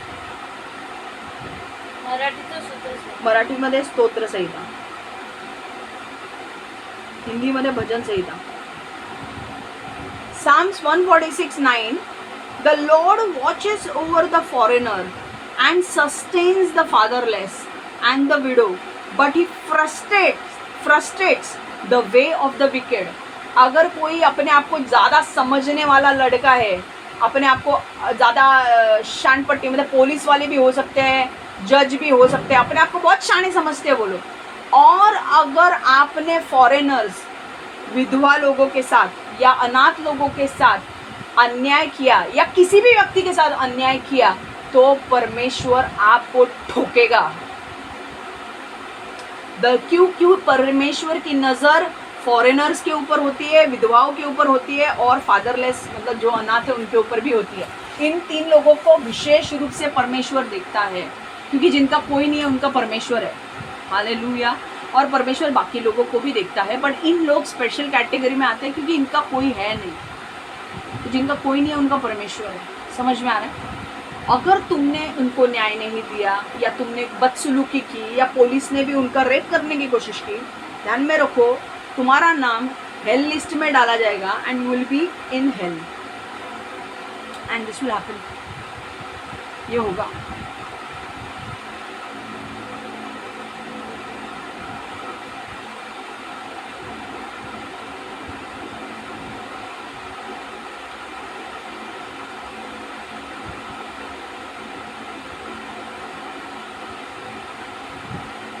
आखिरी वचन हम लेंगे, भजन संहिता 146:9.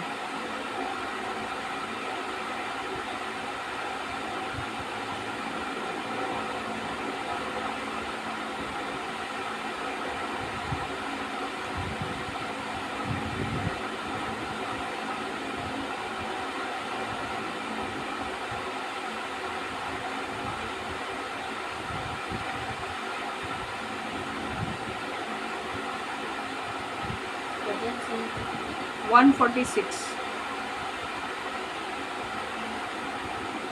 146:9 हिंदी में पढ़ रही हूँ. यहोवा परदेशियों की रक्षा करता है और अनाथों और विधवाओं को तो संभालता है, परंतु दुष्टों के मार्ग को टेढ़ा मेढ़ा करता है. ओके.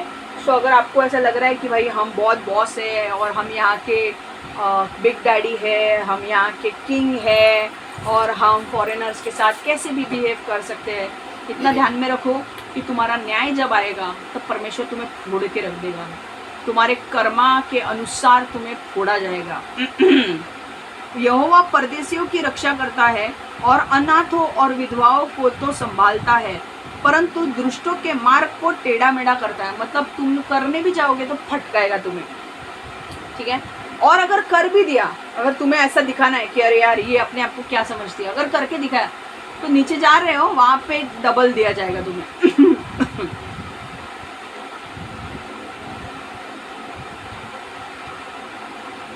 146 भजन संहिता 146।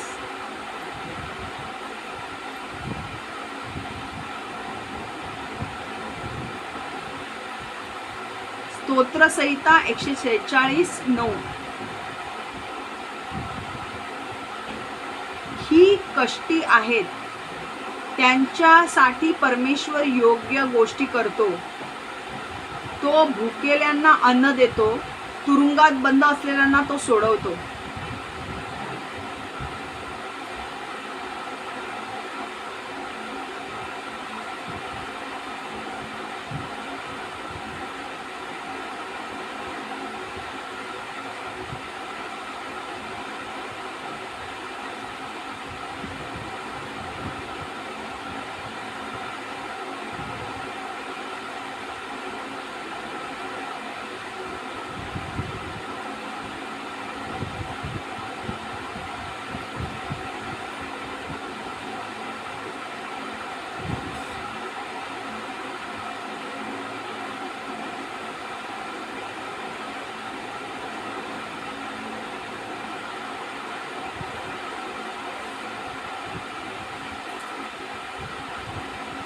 परमेश्वर, हे वचन वेगळं आहे। परमेश्वर उपरायांचे रक्षण करतो, अनाथ व विधवा यांची दाद घेतो, परंतु दुर्जनांचा मार्ग वेडावाकडा करतो।